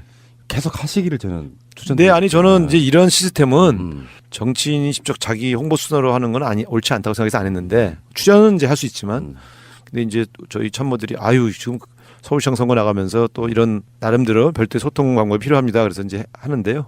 재밌어 하시면 네, 또 계속 해야죠. 아계정 아나운서 개그맨 정치인. 나름대로는 뭐 굉장히 발랄한 이름인 것 같고요. 꼭 성공하시길 바라겠습니다. 감사합니다. 아계정이 순위 1위 오르는 날 네. 서울시장 되시는 거예요. 아 진짜요? 왜냐면은 이건 저 뭐 이렇게 무슨 팟캐스트 상담을 해드리는 것 같지만 뭐 재미삼아 해드리자면 네. 방송과 정치는 다른 거니까 예를 들어서 문재인 대통령이 직접 나온다고 해도 방송은 그 채널 그 방송의 고유의 재미와 독특한 색깔 때문에 듣는 경우가 많아서 실망하시지 말라는 거예요. 아, 그러니까 그래. 내 네임밸류가. 설마 1등 하겠어요? 네. 서울시장 이슈가 아무리 이슈가 돼도 박원순 시장이 나오는 게 더 다운로드가 더 많지는 않아요. 그래요? 그런 거죠. 그러니까 그 사람만이 주는 제가 항상 정치인분들한테 조언해 드리는 게 나만의 매력을 갖추세요. 매력. 이게 콘텐츠보다 앞서는 내용이에요. 이 시대가 그런 시대다 보니까 콘텐츠야 사실은 대동소이할 거라고 생각하는 측면이 있어서 뻔한 얘기하는 정치인들이 인기가 없는 거예요. 그렇죠. 팟캐스트 개설도 이렇게 컨설팅까지 해주시고. 저는 그런 강의를 해드리는 걸 되게 좋아해요. 아, 왜냐면 네네. 정확하게 타겟팅하고 분석하면 어느 정도 먹히는데 내가 유명하니까 팟캐스트 만들면 다 들어주겠지. 그건 전혀 아니라는 그렇죠. 거죠. 그렇지 않겠지. 예. 악의 정 여러분 지금 들을 수 없는 거예요? 네, 이제 다음 주부터 방송한대요. 아, 그럼 녹음은 여러분 이제 했는데, 예. 악의 정 기억하시기 바랍니다. 아나운서 개그맨 정치인이랍니다. 네. 자, 알겠습니다. 자, 이제 의원님께 본격적인 질문 한번 드려볼게요. 네. 내가 서울시장 나가야겠다. 그 생각을 누구나 하지는 않잖아요. 네. 나는 지역구에서 3선, 4선, 5선 하는 정치인 될 거야. 이렇게 생각할 수는 있지만 의원님 지금 3선 하신 거죠? 네. 2번 떨어져갖고. 네. 이성원 후보와의 재밌는 매치들은 정말 지금도 웃겨요. 아니 보시는 분들은 웃지만 떨어졌다 붙었다는 사람은 얼마나 속상하겠어요. 근데 현재는 지금 내가 서울시장 나간다 그러니까 네. 이성원 전 의원이 제일 좋아해요. 왜요? 내가 후보 되면 거기 재보궐선거 생기잖아요. 아, 그렇구나. 어떻게 된 그 자리인데? 나더러 꼭 되래. 그럼 개인적으로 두 분은 같이 이렇게 연락도 하고 그러세요? 아니 이제 행사장에서 거기 그렇구나. 이제 자주 보잖아요. 근데 워낙 같은 동문이고 또 맞아요, 동문이네. 그러다 보니까 이제 사실은 경쟁할 땐 경쟁해도 평소엔 친하게 지냅니다. 네. 이성훈 후보, 이 양반 진짜 웃기는 보이네. 이거 서울시장 안 나가셔야 되는데. 참. 거기 근데 우리 당이 이겨요. 네, 설사 제가 돼서 재보궐을 해도 이 국면에서는 저희 당 또 그 지역이 아주 불리한 적이 아니거든요. 네. 믿겠습니다. 그럼요. 네. 그러니까 어쨌건 간에 네. 서울시의 지역구를 두고 있는 국회의원이고 사실은 뭐 국회의원이라는 것도 그분들 내에서는 서로 간에 급이 있다면서요. 예를 들어서 비례대표 초선, 뭐 지역구 초선부터 시작해가지고 다 그 레벨이 있다면서요. 그러니까 수도권에서 지역구 3선 정도면 굉장히 레벨이 높은 거죠. 그렇죠. 네. 그리고 이제 정치 경력이 제가 우리 당에서는 거의 그 최고참급이거든요. 그러니까 99년도에 이제 창당 준비위원으로 참여했으니까 올해로 20년째입니다. 나이는 제가 이번 나온 서울시장 후보 중에 제일 젊은데 그러다 보면 김대중 대통령 시절부터 정치하신 분이 지금 저희 당의 숫자가 20명이 안 되거든요. 그래요? 예, 그렇기 때문에 굉장히 이제 고참 그룹이죠. 선수는 3선이지만 근데 3선도 지금 이제 서울 3선은 꽤 중견으로 이렇게 분류가 되죠. 근데 원내대표에서 당선될 정도면 당내 기반이 있다는 거고. 네. 그러면 저 같으면요. 네. 당대표 나갈 생각을 할 것 같거든요. 네. 추미애 대표 임기도 지금 8월 달까지인가 그렇잖아요. 네. 당대표가 아니고 왜 서울시장이에요? 그거는 이제 이번 지방선거의 의미가 제가 볼 때는 좀 남다릅니다. 그러니까 제가 서울시장 선거를 지금까지 6번을 뛰었거든요. 서울에서 20년을 정치를 했으니까. 근데 이번 서울시장 선거는 문재인 대통령이 정권 교체된 이후로 첫 번째 지방선거입니다. 그러니까 문재인 대통령과 서울시장 사이에 합이 잘 맞아야 문재인 대통령의 성과가 서울 시민들에게 전달이 되고 그래야 성공한 대통령으로 남고 그래야 다음 또 집권 연장까지 가능하다. 그런 측면에서 제가 냉정하게 따져봤죠. 지금 거론되고 있는 후보 중에 누가 이 역할을 잘할 수 있을까? 저는 아무리 봐도 제가 나가야 되겠다. 그래서 예를 들어 다음 대통령 선거에 나가시는 게 목적이신 분은 아무래도 문재인 대통령의 정책을 좋아는 하지만 다음 대통령 선거에 써먹을 정책에 더 집중하게 돼 있잖아요. 아무래도 자기 목표가 있으니까. 그러면 대통령 정책과 엇박자가 날 가능성이 있어요. 저는 그게 이제 별로 안 좋은 것 같은데 이런 생각이 들었고요. 그리고 대통령하고 호흡이 잘 안 맞았던 과거 정당 생활할 때 또 그러면 또 인간적으로 이성적으로는 같이 하지만 이게 어떨 때는 속을 터놓고 얘기할 얘기도 꽤 있거든요. 가령 이제 제가 시장이 됐다. 그러면 대통령이 국무회의에서 우 시장 잠깐 30분만 있다 가셔. 내가 지금 이런 보육 주고 이런 거 하는데 이걸 좀 서울시에서 뒷받침해 주면 안 되겠어? 이런 얘기를 좀 편하게 할 수 있는 사람이 시장을 해야 되지 않겠냐? 그럼 지금은 박원순 시장하고는 좀 힘들다 이렇게 말씀하시는 거예요? 지난번에 경선하려고 하셨던 분이잖아요. 그리고 대통령한테 적폐라고 했잖아요. 이게 어쨌든 그런 게 정치하면요 묘하게 그런 감정적인 선이 있어요. 그래서 서로 간에 이렇게 벽이 있다. 있을 수 있다. 동지적 관계라 하더라도 편하게 이렇게 모든 걸 터놓고 얘기하기는 쉽지 않죠. 제가 그분이 당대표 할 때부터요. 틈만 나면 저를 불렀어요. 의논도 하고 이런 거 좀 도와달라고 하시고 최재성 의원을 사무총장으로 천거한 사람도 저예요. 그러셨군요. 네, 그러니까 그런 얘기 편하게 인사 얘기하기 쉽지 않지 않습니까? 저는 평의원이었는데 저는 뭐 친문 직계도 아니고 그래도 전 꽤 많이 얘기했고요. 원내대표 할 적에도 제가 수시로 김경수 의원하고 통화하면서 이거 이렇게 간다. 내가 이렇게 하려고 한다. 그러니까 여기서 엇나가시면 잘못하면 당하고 삐끗한다는 소리 날 테니까 내가 미리 정보를 드리니까 잘 참조하시라고 전해드려. 뭐 이런 소통을 계속 했죠. 그러니까 저는 그런 면에서 이번만큼은 옛날 노무현 대통령 때 이명박 시장하고 안 맞아고 너무 힘들었어요. 진짜. 그래서 조금 합을 좀 맞출 수 있는 사람이 되는 것이 지금 시대에 굉장히 중요하다. 그리고 좀 발상이 이제는 좀 촛불혁명의 명령을 좀 담대하게 실천할 수 있는 사람이 되어야 할 텐데 역시 또 이게 우상하고 적임자가 아닐까라고는 제 판단. 말씀하시는 걸로만 보면 네. 지금 출판 기념회에 40명 넘게 오시는 그 느낌이 네. 그 어떤 마당발 이런 느낌이 아니고 네. 마크 실력자? 그리고 실제로 난 대통령과 격이 없이 대화할 수 있다. 네. 대통령도 나를 좋아한다. 네. 그래서 박원순 시장보다 낫다. 네. 사실입니다. 네. 이런 멘트 좋아요. 네. 이게 좀 선거판이라는 게 서로를 공격하지 않는 범위 내에서 내 장점을 올리려면 난 공격은 잘 안 해요. 아주 좋으세요. 사실이에요. 예. 예. 근데 이제 서울시장이라는 자리는 정치인과는 또 다르고 네.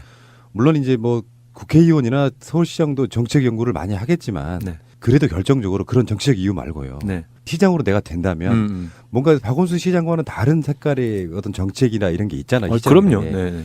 그런 것들을 봤을 때 이제 박원순 시장보다는 내가 되는 게 나아 하는 뭐 이런 특별한 뭐 계기랄까 내용이랄까 이런 게 있어요? 제가 지금 주창하고 있는 게 이제 서울 균형 발전론. 그동안은 이제 강남과 강북의 격차가 너무 벌어졌어요. 근데 저는 사실 시장님한테 좀 기대했었거든요. 예. 시민사회 출신이고. 근데 결과적으로 보면 지난 7년간 이게 해소가 안 되고요. 네. 오히려 강남 집값이 더 오르고 재건축, 재개발 정책들이 대부분 이제 그 강남 지역에 밀접이 되고 있단 말이죠. 그래서 네. 강북 지역 구청장이나 비강남 지역 시의원들이 되게 이렇게 불만이 많아요. 네. 저는 일단 균형 발전론이 제 첫 번째 테마고 예.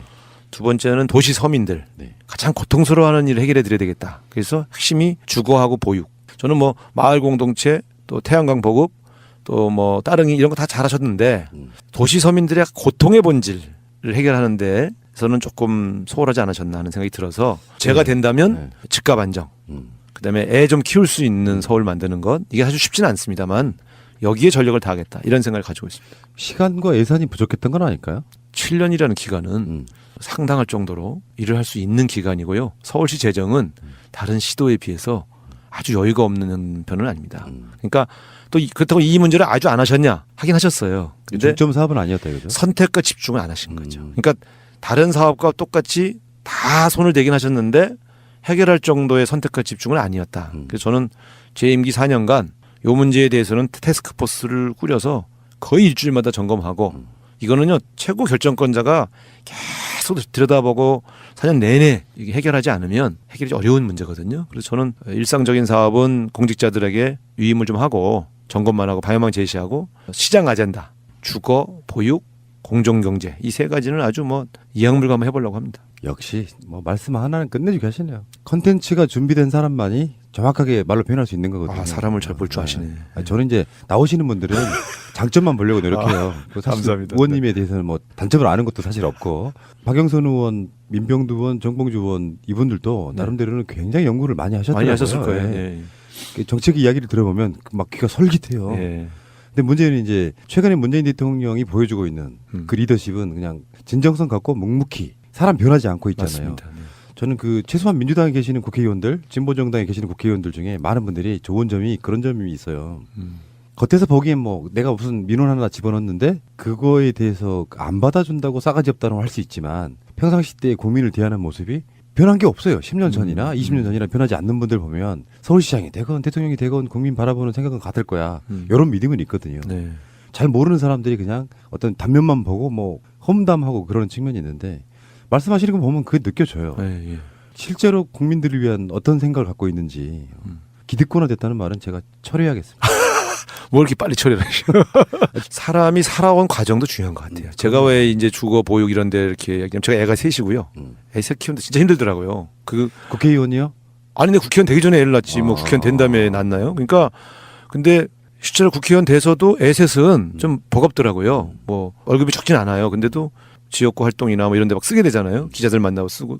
남은 생활비로 쓰는데 가끔 이렇게 퍽퍽 목돈 들어갈 때 있잖아요. 등록금 막 애가 둘이 동시에 대학 다니고 올 때는 지금도 둘이 한 명 군대 가져와서 감사한데 그래서 제가 그러니 야 국회의원 월급 받고도 이런데 일반 서민들은 비단직으로 못 살겠구나 이런 생각이 들더라고요. 예, 그래서 그런 체험 또 제가 시골에서 올라가지고 초등학교 교육 때부터 서울에서 단칸방으로 시작을 해서 저랑 비슷하시구나. 그러니까 저는 맨날 이사 다니는 게 일이고 장가 가서도 서울에서 집을 못 구해서 부천에서 전세를 시작했거든요.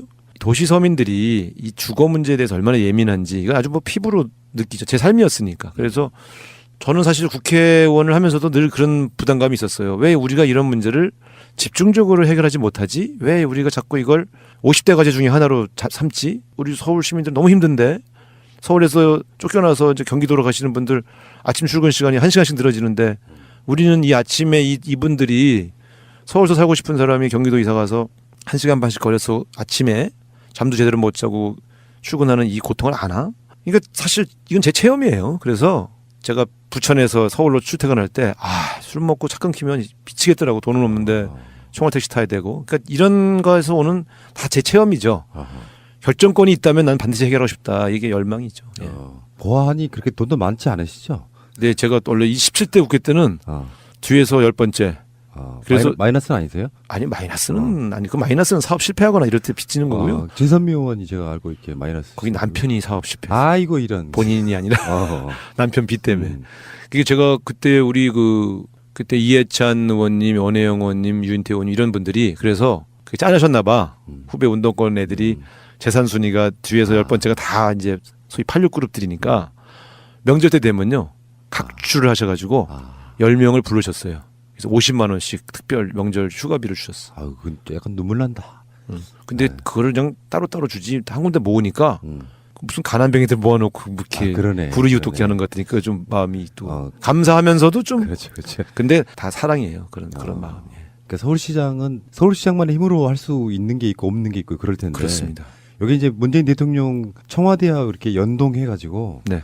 나만이 잘할 수 있다 이런 느낌이고 사실상 박원순 시장이 잘하셨다고 해도 다녀가신 분들이 대부분 다 그런 느낌이세요. 그러니까 서울의 인구가 줄어들고 있고 젊은 사람들이 빠져나가는데 그 근본적인 문제는 사실은 집값이고 뭐 이런 주거 문제 같은 것들이 다 연동이 돼가지고 그러면 이제 우상 의원께서 서울시장이 되시면 서민들의 주거 문제 같은 부분은 집중적으로 중점적으로 보겠다. 저는 제 1번 첫 번째 과제고요. 두 번째가 보육. 그다음에 이제 생활비를 좀 절감할 수 있는 정책들이 있어요. 제가 이제 마일리지를 대중교통비로 쓰게 해드리겠다 하는 것도 일종의 약간의 그 대기업이 갖고 있는 과다이익, 편법 이런 것들을 조금 서민의 이익으로 돌려주는 그런 정책들을 지금 구상하고 있는데 제가 하면 아마 글쎄 4년 안에 다 완성할 수 있을지는 모르겠으나 일단은 뭐 그 정책 방향을 크게 틀어서 대규모로 공공임대주택을 보급해서 사회 초년생, 청년, 신혼부부, 장애인 그다음에 노동자들 이런 분들이 적어도 주거 비용 걱정 없이 일정 기간은 좀 거주할 수 있는 그런 공간 혜택을 드리고 싶습니다. 강남은 어떻게 하실래요? 정부의 부동산 정책과도 좀 연동이 돼 있고. 강남은 사실은 서울 속의 서울 뭐 이런 느낌이어가지고. 강남 특별시죠. 그걸 건드리지 못하는 느낌이 좀 있어요. 그러니까 사실은 제가 박원순 시장님이 왜 강남 조금만 집중적으로 그렇게 개발하셨는지 잘 모르겠는데 저는 좀 강북 쪽에 치중해서 각 그 강북 쪽에 있는 좀 낙후된 지역들의 좀 거점 개발, 그러니까 이게 집값을 오르게 하지 않으면서 좀 손을 봐주는 방식으로 정책들을 좀 구사할 그런 계획으로 있습니다. 그러면 이제 스포일러가 될 수도 있는데 서울시장 나가시면서 석친 쌈박한 그래서 좀 어떻게 보면 섹시한 이런 공약 하나만 구체적인 거 있잖아요. 이것도 아젠다 말고 영업 비밀이라 그 발표를 해야 되니까. 그래서 제가 조심스럽게 여쭤본 거예요. 대부분 다 그렇게 말씀하시더라고요. 없을 수도 있는데. 아니 있어요, 저는. 있어요. 확실하게 믿겠습니다. 1987년 그리고 2017년 대한민국의 역사를 바꾼 현장 이곳 광화문에서 서울을 바꾸라는 촛불의 명령을 받들기 위해 서울시장에 출마합니다. 저 우상호 민주당의 이름으로 아침이 설레는 서울을 만들기 위한 도전을 시작합니다. 존경하는 서울 시민 여러분, 1년 전 이곳 광화문은 촛불 시민의 열기로 가득했습니다. 정의롭고 공정한 나라, 독점과 담합의 벽폐를 청산하고 열심히 일한 사람들이 잘 살 수 있는 나라를 만들자고 외쳤습니다. 촛불이 국회에 요구한 탄핵은 정치 생명을 걸고 이뤄내야 할 민주당 원내대표 저 우상호의 운명이었습니다.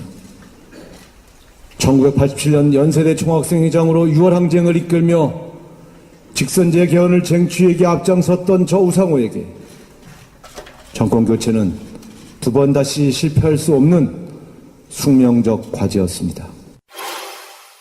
민주당 내에서 지금 현재 광주하고 서울 정도는 컷오프 있을 예정으로 보였거든요. 네네. 근데 4명도 컷오프를 하게 됩니까? 그거는 이제 광역단체장 공천심사위원회, 공천관리위원회가 만들어지면 거기서 결정해요. 제가 4년 전에 광역단체장 공천심사위원이었어요. 계속 절차를 말씀드리면 먼저 후보 등록 일정부터 정합니다. 후보 등록을 받아요. 후보 등록을 받아야 실제 이 사람이 나올지 안 나올지를 알지 않습니까? 그 인원수를 보고 그다음에 이제 심사를 합니다. 면접 심사를 볼 때 등록한 사람들을 보고 이걸 몇 명을 압축할 거냐. 거기서 논의를 해요.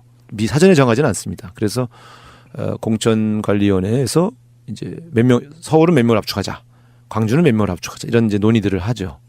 그렇기 때문에 지금으로서는 알 수가 없습니다. 알 수가 없다. 네. 하긴 뭐 정치는 생물이라 유동적이어서 가봐야 아는 거고. 왜냐하면 그 기구의 권한인데 만약에 그걸 지도부가 이렇게 해라 그러면 또 그 기구가 반발을 해요. 그래서 대략 당원 당규에는 1차 경선을 2, 3인 이내로 압축하고 2차 경선이 조선투표죠.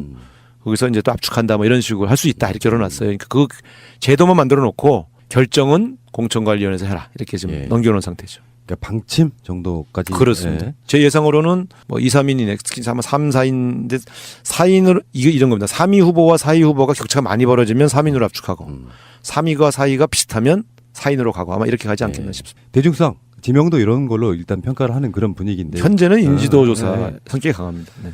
그런데 이제 현재 보시기에 네. 본인은 사실 만약에 컷오프가 있다고 하면 그걸 3인이라고 가정했을 때 컷오프에 들 자신 있으세요? 그건 무조건 컷오프 정도는 무조건 통과된다고 보고요. 현재로도. 당내 기반 때문에 그러신 거예요? 그렇죠. 아무래도 그 전통적 당원들 속에서는 제가 제일 인기가 있습니다. 그러세요? 예. 예. 그리고 이제 다만 이제 이런 거죠. 가령 이제 문재인 대통령 지지층 여기서는 아직 이제 자리를 제가 못 잡고 있죠. 저에 대해서 이런저런 오해도 있고. 저녁 있는 삶? 네? 근데 어쨌든 이 여러 이유로 그래서 이제 이쪽에 계속 제가 이제 여러 가지 오해들을 지금 극복하고 있는 과정이고요. 이런저런 이유로 제가 볼 때는 제 경쟁력이 앞으로 구체적으로 드러나게 될 것이다 이렇게 말씀드릴 수 있겠습니다. 전략이란 예를 들면 뭐 서로 간에 연대가 나올 수도 있고 결국에는 그 전략을 통해 가지고 어떤 딛고 일어서는 거잖아요.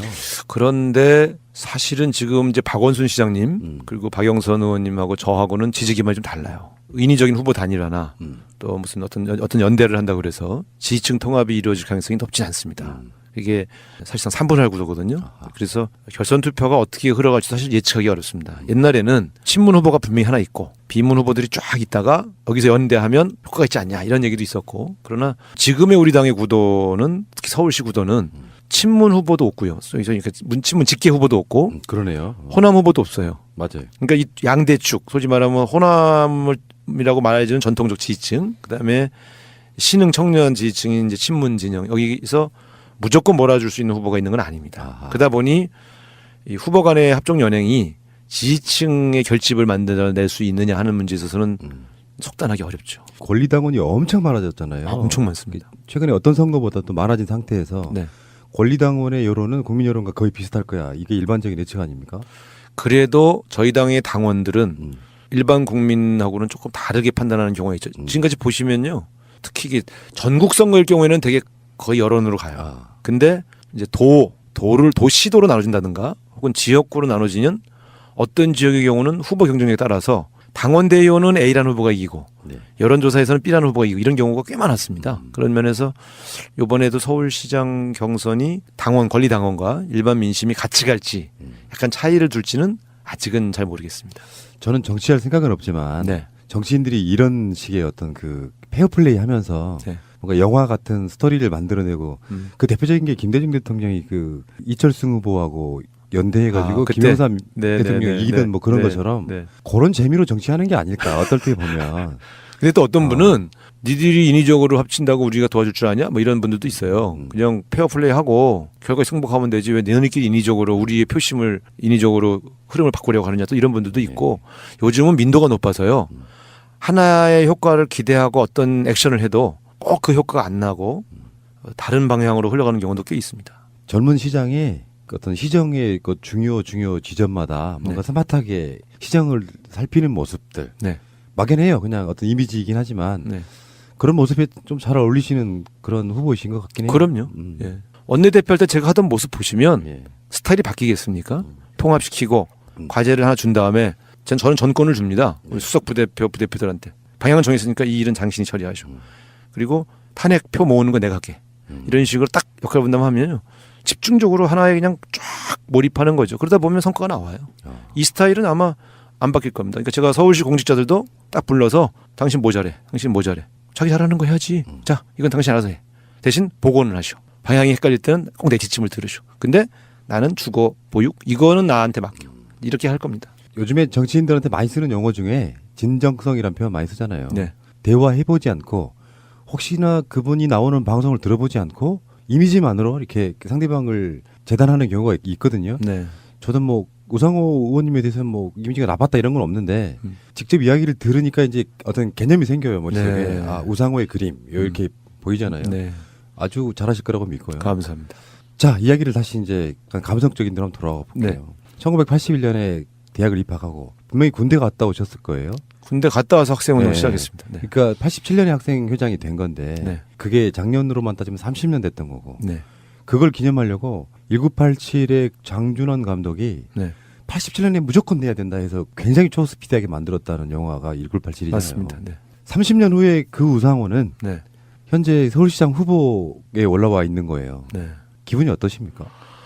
사실은 제가 2016년, 17년 탄핵 주도하고 또 대통령 선거까지 무사히 마치고 임기를 마쳤을 때 나는 도대체 무슨 장만 맡으면 나라 정변을 주도하냐. 이게 이제 이게 약간 그 팔자. 그러니까 이게 네. 뭐 근데 이런 팔자는 참 이게 참 모르겠어요. 근데 어쨌든 그리고 이제 지금은 또 서울시장 후보 나온다고 지금 뭐 지지율은 3위밖에 안 나오면서도 이렇게 끼적끼적 다니는데 저한테 있는 운명은 아무도 잘 안 된다고 이렇게 사람들이 주저할 때 확 끌고 들어가서 결론을 내게 하는 그런 운명이 있는 것 같아요. 저도 서울시장 자리가 무슨 어떤 그 시장 자리가 탐나거나 그 권력을 어떻게 잘 활용해야지 하는 생각은 전혀 없고요. 내가 몇십 년 동안 서름 받았던 거 그런 사람이 또 지금도 어딘가에 서울 어디선가에 지하방에서 그러고 울고 있을 테니 정치하는 놈이 이런 거 하나 해결하고서 딱 끝내면 좋은 거 아니야? 뭐 이런 마음이거든요. 그래서 그렇죠. 네, 그래서 사실 지금은 책임감이 굉장히 강하죠. 내가 꼭 돼서 이런 거 해결해서 정치하는 사람이 그래도 내 문제를 좀 공감해주고 해결도 하려고 그러는데 정치인이라고 다 같은 건 아니네. 이런 얘기 하나 듣고 은퇴하는 게 제 꿈입니다. 그때 이 질문 왜 했냐면은 네. 20년 후 그러니까 지금 사실 20년 후? 정치를 한참 맛있게 할 나이시라고 생각이 네, 들어요. 네. 50대 뭐 중후반 이렇게 가시는 분들은. 근데 20년 후면은 77세네. 현재 이명박 정도 나이 되는 거고요. 비교를 해도 이명박하고 아니요. 그 비슷한 나이로 그러니까 네. 그 현역으로 있는 분도 있잖아요. 박지원 의원 같은 분들은 그러시죠. 그런 네, 연배인데 네. 20년 후에 우상호는 저는 벽에 똥칠할 때까지 정치할 생각이 없습니다. 예. 대부분 그렇게 말씀하십니다. 아니 진짜 그래요. 예. 딱 보면요. 저는 그런 소신은 있어요. 정치는 자기 소명, 자기가 잘할 수 있을 때까지만 하고 아무런 대안이 없다고 밀려날 때까지 한다. 이거는 좀 아닌 것 같고 저는 사실 왜냐하면 원래 대학 입학할 때 신이 되고 싶어서 국문과를 갔고 그래서 1, 2학년 때 학생운동을 안 한 거예요. 문학 활동만 하고. 근데 제가 가지 않은 길에 대한 미련이 아직 남아 있어요. 그래서 제가 정치권에서 내 역할을 다했다 싶을 때 은퇴해서 제가 진짜 하고 싶었던 그 문학의 길을 좀 한번 다시 도전하고 싶은 마음이 있어요. 서울에 집 팔아갖고요. 포천에 조그맣게 오두막 하나 졌어요. 마음은 누구나 있죠. 네. 아마 서울에 사는 우리 또래의 사람들은 다 전원생활하고 싶은데 여건이 안 돼서 못하는 거고 네. 돈 없어서 전원생활 하는 게 아니고 돈이 있어야 하더라고요. 요즘에는. 그러니까 어쨌든 그래도 뭐 마지막에 노후에 시골 생활하면 별로 거기서 다 농사져서 먹으니까 그리고 어디 안 움직이면 되잖아요. 나 보고 싶은 사람 있으면 네가 와라 그러면 되니까. 어쨌든 제 꿈은 몰라요. 이게 실현될지 그건 잘 모르겠지만 제가 서울에 있는 집을 팔아서 시골에 집을 하나 질 때는 지금부터 그런 마음을 먹은 거예요. 서울에 계속 있으면 이런 생각 안 할 것 같아서. 그래서 실제로 제가 재밌는 말씀 드리니까 천거에 떨어져서 다른 사람이 재선 3선 할 때 별로 안 부러웠거든요. 근데 나보다 시 못 선다고 생각했던 후배가 시집 내고 막 무슨 상 타잖아요. 그렇게 배가 아팠어요. 그러니까 내가 사실 저 길을 갔어야 되는데 내 여기서 뭐 하는 거야. 막 이런 얘기하면 안 믿어요. 정치인 국회의원이 훨씬 좋지 뭐 이렇게 말하는데 사람마다 자기 꿈이 있었잖아요. 그러니까 좀 속쓰린 게 있어요. 그래서 저는 좀 아까 20년 후 말씀하시면 77세까지 정치할 일은 전혀 없고 그래서 무슨 얼마나 위대한 신이 되겠어요. 근데 내 못 이룬 열정을 거기에 좀 쏟아붓고 싶고 죽기 전에 시집한 거는 내고 죽고 싶다. 뭐 이런 거죠. 작은 소망입니다. 그런 것도 있고 예를 들어 나이가 동갑인데 네. 이부영 전 의장이 있고요. 네. 박지원 의원이 있어요. 네. 이부영 전 의장이 한번 여기 나오셔가지고 후학들을 위해서 이렇게 양보하고 남은 생은 이제 자기의 어떤 경험들을 네. 설파하는 그런 역할을 하시고 계시더라고요. 제가 그분이 그 지역구를 진선미 의원한테 그렇죠. 물려주는 걸 봤어요. 옆에서. 네. 진선미 의원이 저한테 찾아와서 이부영 의원이 이번에 좀 안 하시겠대요. 저 들어오래요. 그런 얘기 듣고 깜짝 놀랐어요. 대단하다. 선배가 분위기 좋은데 한 번 더 할 수 할 수 있거든요. 근데 더군다나 다음 사람까지 이렇게 아마 초선 의원 중에 괜찮은 사람을 이렇게 쭉 보셨나 봐. 그래서 내가 그건 참 대단한 그 선배다. 유월항쟁 때도 그렇게 감옥에서 그렇죠. 박종철 생각해보니까 그거를 네. 이렇게 바깥으로 알려서 시대를 바꾸신 분인데 참 존경스럽다. 그래서 어떻게 했으면 좋겠냐 그래서 그거야 당신 마음대로 해야지 내가 뭐 이래라 저래라 할 수 없는데 그런 선배님이 계시다는 거는 우리 당의 자산이다. 내가 그렇게 말씀드린 적이 있죠. 이제 그 이부영 의장을 왜 꺼냈냐면은 박지원 의원 이야기 하려고 그러는 거예요. 그러니까 그 나이도 돼서도 물론 그분이 다 나쁘다 이런 건 아니지만 네. 어떻게 보면은 20년 후에 박지원 의원처럼 이제 그분은 선수는 많지는 않은데 예를 들어서 한 7선 8선 막 이렇게 하면서 잘만 하면 그건 나쁘지 않다고 생각해요. 네. 국회의장도 할 수 있는 거고. 근데 지금 말씀하시는 게 이번에 내가 서울시장 떨어진다고 확신하고 계시네. 아니요. 그러는 국회의원 게 아니고. 7선 8선 얘기하는 건 이번에 떨어질 거 전제해서. 그러면 서울시장 3선 하실 걸로 생각하거든요. 제가 지금 서울시장 3선을 반대하는 사람인데 하신다면 지혜선이로 하신다 이런 말씀이세요? 뭐 그거는 이제 국민들이 봐주셔야 되는 거고. 그렇군요. 네, 어쨌든 농담이 아니고요. 실제 저는 이제 이인영 의원도 저랑 비슷한 생각이 있어요. 우리가 언제까지 여기서 이렇게 탁 또아리 들고 있지 말고 우리가 건강이 허락하느나 한다 그러면 그건 평생 한다는 소리예요. 근데 우리의 시대적 사명이 앞으로 몇 년일지는 모르나 거기에 기여하고 우리는 후배한테 확실하게 넘겨준다. 그런 결심은 우리는 뭐 분명합니다. 386의 평생의 목표는 민주화는 사실 김대중 대통령 때 이미 한 부분이라고 치더라도 결국에는 더 큰 소명이 남북 통일 같은 게 남아 있는 거 아니에요? 네. 통일 문제는 이제 저도 마찬가지죠. 제가 통일부 장관 하고 싶었지만 사양한 것도 근데 제가 통일부 장관 하면 왼쪽에 전대협 출신 임종석, 오른쪽에 전대협 출신 우상호 그러면 이거 뭐 또 종부가 어쩌고저쩌고 할 것 같아서 나는 통일부 장관으로 임명하지 마라. 그렇게 해서 대통령한테 꼭 전해주라. 그렇게 얘기했는데 생각도 없었는데. 그러니까 그 친구 그러더라고요. 아니 형 다른 사람들은 다 전화해서 자기 뭐 시켜달라고 그러는데 형은 뭐 안 한다고 그러시오? 그랬더니 나가면서 형 근데 형 검토 적도 없어. 그러고 가더라고요. 혹시나 그럴까봐. 네, 근데 제가 농담으로 알고 있고 왜냐면 그때 하마평이 올라갔거든요. 어쨌든 저는 통일에 기여하는 방법은 현역 의원으로 있으면서 기여하는 방법도 있고 또 현역 시장으로서 기여하는 방법도 있고 그러나 꼭 정치를 하지 않아도 오히려 우리 남남 갈등을 막고 오히려 이 통일의 기반을 대한민국 남쪽에서 대한민국에서 이렇게 만드는 그런 역할도 작은 건 아니다. 그런 면에서 어쨌든 이제 제가 죽을 때까지 우리 대한민국의 어떤 그런 기여하는 일은 계속 하겠지만 정치를 그렇게 70대 중후반까지 할 거냐? 솔직히 저는 그럴 생각 없고요. 우리 집사람하고도 이건 서약을 하는 사안입니다. 아하, 그렇군요. 그러니까 촌놈이라는 표현 쓰셨잖아요. 네. 저도 이제 학년으로 따지면 5학년 정도의 도시로 올라왔는데 저랑 똑같네. 그게 어떤 감성이냐면은 저는 인터뷰를 이렇게 하다가 보니까 촌놈 감성은 뭐냐면은 정치인의 뭐 어떤 기본적인 스타일을 떠나가지고 우리 녹음실 근처에 폐지 줍는 할머니가 계세요. 네. 근데 다른 분들은 그냥 동네 의뢰급 폐지 줍는 할머니겠죠. 근데 저한테는 느낌적 느낌은 우리 할머니 같아요. 여름 되면 하드 같이 사드리고. 그게 달라요. 네. 그게 혹시 달라. 그 느낌이 있어요. 맞아요. 도시 사람들은 그냥 그게 과도한 친절이 상대방한테 폐를 끼칠 거라고 생각하는데 뭔가 이분이 나랑 핏줄이 아니지만 내 엄마처럼 보이는 그냥 못 게 있거든요. 지나가지. 네. 그냥 못 지나가. 그런 마음 갖고 있는 사람들이 권위주의 있을 수가 없거든요. 맞아요. 그래서 제가 지금 동감하고 있는 중 중에 하나입니다. 네. 제가 시골에서 살 때는요. 빈부격차가 있어봤자 거기서 거기에요. 그렇죠. 면석이 아들이냐, 지서 뭐 순경 아들이냐, 아니면 농민 아들이냐. 넌 몇 마지게 더 있냐. 뭐 그렇지. 그래서 저는 경제적으로 누군가 나와 내가 차이가 난다는 생각으로 이렇게 고민해 본 적이 없는데 서울살이는 시작부터 고래등 같은 집에 사는 아이와 나처럼 단칸방에 사는 집 아이가 학교에서 선생님 앞에서 내가 주눅들 수밖에 없는 그런 서울살이더라고요. 내가 서울에 처음 올라와서 아주 촌스러운 복장과 촌스러운 머리로 올라왔는데 첫 시험에서 내가 우리 반에 1등 했어요. 그때 선생님이 나를 쳐다보는 눈빛이 안 좋아. 그래서 내가 이상하네. 그랬더니 그 반에서 꼴등하는 애가 나한테 뭐라냐면 너 이제 큰일 났다 이놈아. 그래서 왜? 야 임마 우리 꼰대가 1등부터 10등까지 과외시키면서 그걸로 월급보다 돈을 더 벌고 있었는데 네가 1등해서 걔네들이 등수가 다 내려가서 너 우리 꼰대가 넌 얼마나 미워할 줄 아냐? 그래서 내가 아니 반에서 1등해도 미움을 받는단 말이야? 그래서 저 진짜 그때 충격받아가서요. 선생님이 뭐 가르칠 때 열심히 본 거예요. 근데 진짜 나를 보는 표정이 안 좋은 것 같아. 그래서 그 다음 시험에서 일부러 제가 5등으로 내려갔어요. 아이고. 근데 주눅 들어갔고 근데 참 서운하더라고. 그리고 막 이렇게 서울살이가 시작부터 피곤한 거야. 그래서 야 이게 뭔지? 내가 가난한 아이라 과외도 할 수 없고 그렇다고 그래서 선생님이 나를 이렇게 유심히 봐? 그런 게 난 참 너무 자기감이 들더라. 어쩌면 정말 나쁜 시대였어요. 예. 정말 동지감 한번 더 느낄게요. 저도 시골에서 도시로 올라왔는데 성적표를 갖고 오잖아요. 전학교 때 그렇죠. 이렇게 딱 보고는 시골에서 1등만 했다고 할지라도 도시에서는 힘듭니다라고 그 얘기를 듣고 저는 이제 본인한테 얘기한단 말이에요? 그렇죠. 그러니까 어머니 옆에 있고 저 옆에 있는데 엄마한테 하는 소리를 이렇게 들리는 거죠. 이제 그래서 저는 오기가 생기더라고요. 그래서 그 다음 시험을 제가 1등 났어요. 찍혔을 거야, 또 역시 나처럼. 눈치 없이 좀 한 4, 5등으로 내려가 줘야지 그걸 또 1등을 해. 아니, 뭐 저는 이제 1등 자랑하려고 하는 소리가 아니라 똑같구나. 시골에서 올라온 사람들 중에. 예. 구상원님 재미있으시네. 이게 서울시장 선거만 아니면 방송 고정 출연시켜드리고. 그렇습니다. 실제로 이렇게 한만 잘 맞는 사람 만나면 방송이 재밌어지고요. 재밌죠. 네. 그냥 수다 떠는 거니까요. 도움이 되려나?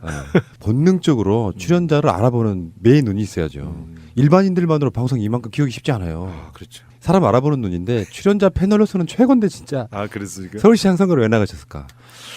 아니 그러니까 제가 진행하는 팟캐스트 제가 진행한 건 아니지만 그거 잘 뜰 거예요. 이런 식으로 하면 그죠? 알겠습니다. 근데 누구랑 합을 맞추느냐가 중요합니다. 그러네. 저도 좀 되게 편해요. 이렇게 말씀 나누는데. 그러니까 받쳐주면서 뭔가 이렇게 띄워주면서도 뭔가 서로 간에 이렇게 막 마음 털어놓고 싶은 상태. 네, 맞아요. 네, 그런 게 있고요. 자, 우리 팟캐스트는 이런 게 있어요. 그게 어떤 분들이든 간에 처음 나오시면 우리 식구가 돼요. 그런데 그 식구가 되면 그분에 대한 뭔가 심정적 케어? 이게 방송 이후에도 계속 됩니다. 그렇구나. 그런 어떤 그 연대 의식으로 살아온 방송이기 때문에 새날 식구가 된 것을 축하드리고요. 감사합니다. 네. 새로 식구가 된 신고식 겸 네. 오늘 방송 마지막 인사 부탁드리겠습니다. 뭐 어쨌든 시골 촌놈 출신이 서울에 와서 뭐 학생회장도 언급결 되고 국회의원도 돼서 원내대표도 되고 또 서울시장 도전을 하고 있습니다. 한마디로 개천에서 용난 거죠. 근데 개천에서 살아본 사람만이 개천에서 용나는 사회 만들 수 있습니다. 공정하고 정의로운 서울, 또 문재인 대통령의 성공, 그래서 보다 더 이 촛불혁명에 근거한 담대한 변화 이런 만드는 일에 최선을 다하겠습니다. 네, 감사합니다. 지금 광역 단체장 나가신 분들 인터뷰를 거의 10명 가까이 하고 있거든요. 네. 그중에 그분들마다 다 특장점이 있는데 그렇죠. 오늘의 인터뷰 키워드는 저는 이렇게 말씀드리고 싶어요. 전혀 가식이 안 느껴졌어요. 네. 가식적인 느낌이 전혀 안 들어서 1분이라도 심정적으로 거부감 들지 않았던 바로 그런 인터뷰가 아닌가 싶어요. 감사합니다. 네. 자, 좋은 결과 있으시기 바라고요. 네. 다음에 즐거운 표정으로 다시 뵙겠습니다. 네, 다음에 고맙습니다. 서울시장 돼서 오겠습니다. 예, 알겠습니다. 감사합니다. 예. 대통령이에요. 그다음 언론 때려잡고 현재 대통령이 언론 때려잡고 이재용 죽일 수 있단 말이에요. 근데 지금 대통령이 안 하고 있는데 감히 이재용이 건방진게 어린 놈이 사법부와 언론을 자꾸 흔드는 겁니다. 지금 이게 바로 결국은 남북에 있잖아요. 남북 관계를 해치고 있고요. 한국 사회의 촛불혁명 이후에 한 번 더 업그레이드될 수 있는 기회를 차단하고 있는 겁니다. 지금 이재용이. 그런 측면에서 이재용이는 철저하게 밟아버려야 돼요. 아주 근본적인 원인은 이런 거라고 보는데 이재용에 있어서 삼성이 판단할 수 있는 부분이 있잖아요. 정영식이 풀어주긴 했지만 대법원 판결은 국민 여론이 중요하다고 보는 거거든요. 국민 여론이 굉장히 악화될수록 이재용한테는 불리해지는 거예요. 어차피 2심 판결 나고 나서 국민 여론이 엄청나게 악화된 건 맞거든요. 그러니까 삼성에 또는 이재용에 대해서 보도가 많이 나올수록 불리해져요. 그렇죠. 여론 자체가 악화되면. 여론 자체가 사실은 인민재판 여론재판이라고 하지만 무조건 법리대로 한다는 어떤 원칙도 있겠지만 여론이 악화된 상태에서 이재용이 풀려나기는 쉽지가 않단 말이에요. 그렇다 보니까 삼성에서는 이미 언론으로부터 이재용의 유리한 여론 형성을 위한 말하지 않아도 광고로 길들이기 하고 있는 거예요. 이렇게 보시면 될 것 같다 생각이 들고요. 예, 서울시장 후보 인터뷰 시리즈 네 번째 시간입니다. 박영선, 민병두, 정봉주 후보 나오셨고요. 그리고 문제 이분, 사실은 이분 제가 정말 만나고 싶었거든요. 영화를 볼 때도 이분을 한번 만나고 싶다 했는데 바로 나오셨네요. 우상호 국회의원님 나오셨습니다. 어서 오십시오. 네, 반갑습니다. 예, 사실 예전에 대표님 원내대표 되실 때 네. 우리가 표현했던 말이 있어요. 386 정치인이 투표를 거쳐서 당의 지도부의 뭐 최고인 이런 거 말고요. 대표란 이름으로 들어간 최초의 사례가 아니냐. 맞습니다. 뭐 네. 그런 맞죠. 네. 예. 우상호 의원이야 뭐 저희들 뭐 1987 전에도 워낙에 알고 있는 이름이라 또 이렇게 팟캐스트를 하다 보니 또 만나 뵙기는 날이 오게 되는군요. 네. 자, 어서 오시고요. 1981년 연세대 국문과 들어가셨고, 네. 다음에 87년 6월 항쟁 때 연세대 청학생회장이셨고, 네. 그때 전대협 부의장이셨죠. 그렇죠. 의장을 이인영 의원이 하고 네. 제가 부의장 맡았죠. 두 분이 그럼 지금도 이렇게 굉장히 막역하시겠네요. 그렇죠. 정치권에서 이제 가장 가깝고 서로 믿는 사이가 누구냐 그러면 대표적인 인물이 이인영 의원, 지금 비서실장하는 이제 임종석 비서실장, 뭐 이런 분들이 이제 제일 친한 사이죠. 사실은. 네, 뭐 그냥 일반 왜냐하면 다른 분들은 보통 국회의원 돼서 서로 알게 되거든요. 국회의원. 근데 이제 우리는 학생 시절부터 서로를 잘 아니까 국회의원 돼서 친해진 게 아니고 이미 동지가 돼서 활동하다가 들어오니까 남다르죠. 네. 그러니까 이번에 북 네. 콘서트 하셨잖아요. 네. 책 제목이 뭐예요? 책 제목이 세상에 무엇이라도 될 수 있다면 뭐 이런 건데 이거 사실 출판사가 이름 정해준 거예요. 이게 원래는 이 책 제목이 촌놈이었어요. 제가 강원도 철원 출신 촌놈이라 제가 생긴 게 꼭 도시형으로 생겼다고 하는데 사실 아주 촌놈 기질이 강하거든요. 그래서 촌놈이라고 정했더니 이렇게 하면은 저 서울시장 뭐 원내대표 실현했거든요. 이게 그 제목으로 안 된다 그래서. 근데 또 근데 그 제목이 너무 힘이 들어가 있잖아요. 뭐 세상에 무엇이라도 그렇죠. 될 수 있다면 그래서 내가 이거 너무 오글거린다 그랬더니 출판사 하는 대로 이제 그래야 잘 팔린다고 그래서 그렇게 냈는데 잘 안 팔렸어요. 근데 책을 출판회 이런 거 그런 거 안 하시면 안 돼요? 저는 국회의원 돼가지고 처음 한 거예요. 그러셨구나. 네, 한 번도 안 했어요. 저는 원래 막, 의례적으로 막 하시는 거. 예. 근데 이 책은 좀 내가 다 드릴게요. 이거는 무슨 정책 이런 거 막 급히 묶은 게 아니고 제 살아온 삶을 그냥 제가 직접 쓴 거거든요. 어린 시절부터 1987년 86년 6월 항쟁에 감옥 생활한 것까지가 딱 이제 끝인데 그래서 보신 분들은 정치인이 쓴 책이라고 보기에는 너무 그 에세이가 굉장히 좋다 이렇게 얘기하죠. 차라리 이런 시기에 내시는 게 아니라 따로 내셔가지고 베스트셀러를 노리시고 있어요. 아니 내기는 저 서점에 깐 건 작년에 깔았어요. 네, 출판 기념으로 왜 유지해요? 그때 최순실 게이트 파헤치느라고 출판 기념회 할 틈이 없었어요. 그래서 이제 이번에는 뭐냐면 이제 서울시장 나오려니까 남들 다 출판 기념회 한다는데 지금 경선 과정에서는 사람을 한 300~400명 모아놓을 수 있는 게 선거법상 출판 기념회밖에 없대요. 그렇군요. 그래서 그러면 나도 해 그래갖고서 이제 한 거죠. 예전에는 뭐 어떤 분들은 이제 카드 그걸로 이렇게 강제로 긁게 만들어가지고. 그래서 저는 이번에는 정확하게 13,500원인데 500원짜리 준비해서 정확하게 거실러 줘가지고 그 책 사는 사람들이 더 불편했어. 10만 원짜리 봉투 갖고 왔다가 그 500원 거실러 주고 그러니까 되게 신선해 하더라고요. 요즘은 시절이 하수상해서 맞아요. 정말 조심해야 돼요. 뭐라도 걸리면 안 되니까. 그 출판 기념회 영상을 좀 보니까 이인영 의원 오셨던데 그런 관계예요. 아까 말씀하신 것처럼 저번에 그 정봉주 의원 나왔을 때는 그런 얘기가 있었거든요. 내가 나가면 네가 안 나. 떠받드는 겁니다. 삼성의 힘이 작용했다고밖에 볼 수 없는 게 그걸 보도한 내용 보도 자체를 똑같은 방식으로 힘으로 누르고 있다는 게 흔히 말해서 어비진 기사라고 JTBC가 뭐 MBC가 뉴스타파가 이렇게 보도했다라고 보도하잖아요. 그거를 조선일보 같은 신문에는 오프라인 신문에는 실지도 않는 건 그렇다 치더라도 온라인판에도 전혀 언급조차 안 한다는 건 물론 삼성의 광고를 의식해서 그들이 자발적으로 하는 걸 수도 있겠지만 이런 상황이 됐을 때 MBC가 한 번 터뜨리고 안희정 이슈가 계속 커지는 이유가 뭐예요? JTBC가 하나 터뜨리니까 기성의 주요 매체뿐만 아니라 굉장히 많은 수백 개의 매체들이 동시에 터뜨리는 거거든요. 그래서 나라를 뒤흔드는 이슈가 됐어. 삼성도 마찬가지 아닙니까? 그러면 최소한 이런 언론들이 누구누구가 보도했다는 인용 보도라도 해주면서 뭔가 이게 사회적으로 뭐 이런 것을 이야기할 수 있어야 되는데 진짜 아까 말씀하신 정확한 표현 침묵의 카르텔이 이어지고 있다. 그러니까 삼성이 안 변하는 거죠. 이원병. 삼성도 안 바뀌면 우리도 안 바뀌는 거죠. 그죠? 근데 우리가 이제 바꿔 나가야죠. 우리 방송을 얼마 전에 나갔잖아요. 이재용의 판결문을 공개했던 오마이뉴스는 지금 법원 검찰청 출입 정지 1개월 당했습니다. 그렇죠. 그 다음에 더더욱이 언론들 솔직히 말하면 욕할 것도 없어요. 사법부들도 뭐 오줌 싸잖아요. 이재용이 뜨면. 그러니까 그런 상태에서 지금 이재용이 사실은 어찌 보면 그렇습니다. 문재인 정부에 맞서 있고요. 촛불혁명 국민과 맞서 있습니다. 니네들이 촛불혁명 일으켰다고 돈이 더 중요한가 보자. 돈질을 하고 있는 거고요. 그죠? 문재인 대통령 네가 얼마나 잘한가 보자. 내가 돈으로 한번 너 흔들어 볼게. 이게 지금 이재용이 전면전 나서는 거예요. 사실은 전면전 뜬 거거든요. 그래서 석방됐고 석방된 후에 다시 어떻게 한겨레하고 MBC만 보도합니까? 이 많은 채널 중에. 이건 정말 충격이죠. 삼성의 반란이 시작된 거죠. 어느 기자가 쓴 글 중에 제가 머리에서 잊혀지지 않는 문장이 하나 있습니다. 정권은 우리가 무너뜨릴 수 있지만, 나 이거 보고 오싹했었어요. 자기들이 정권은 무너뜨릴 수 있지만 삼성은 무너뜨릴 수 없다는 거예요. 그 이재용이 2심에서 정영식에 의해서 풀려났잖아요. 네. 한겨레하고 경향을 지배한 모든 신문이 헤드라인에서 이재용에 대한 비판이 없고 이를테면 이런 식인 거지.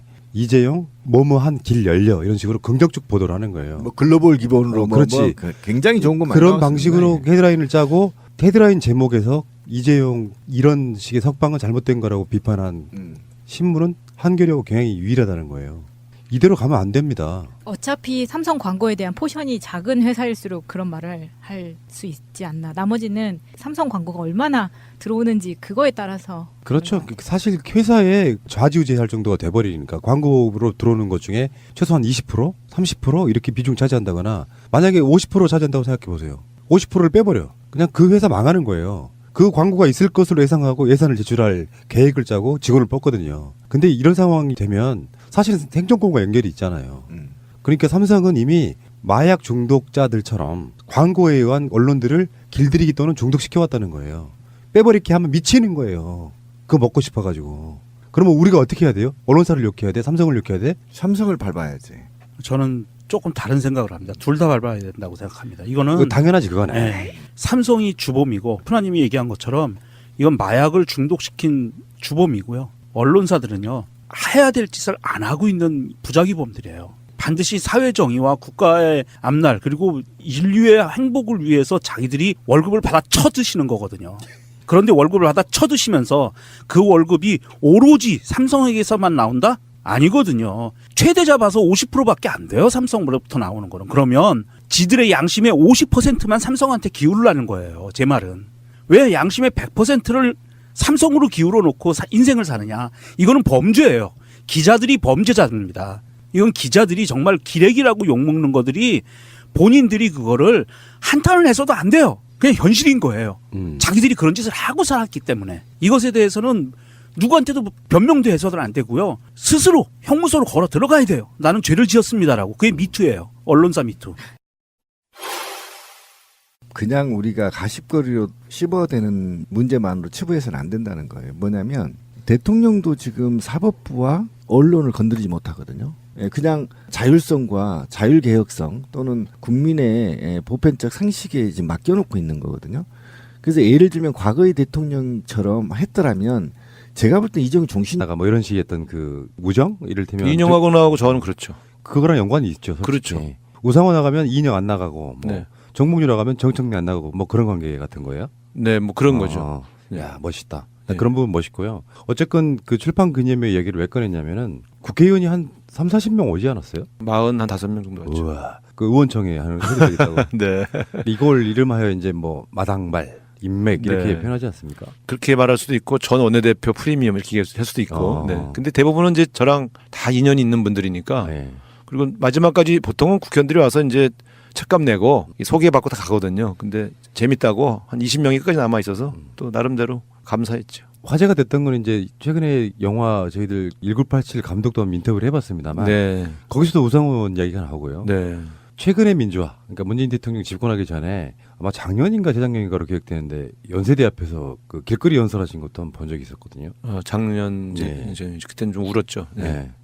원내대표 돼서 첫 6월 9일 날이어서 네.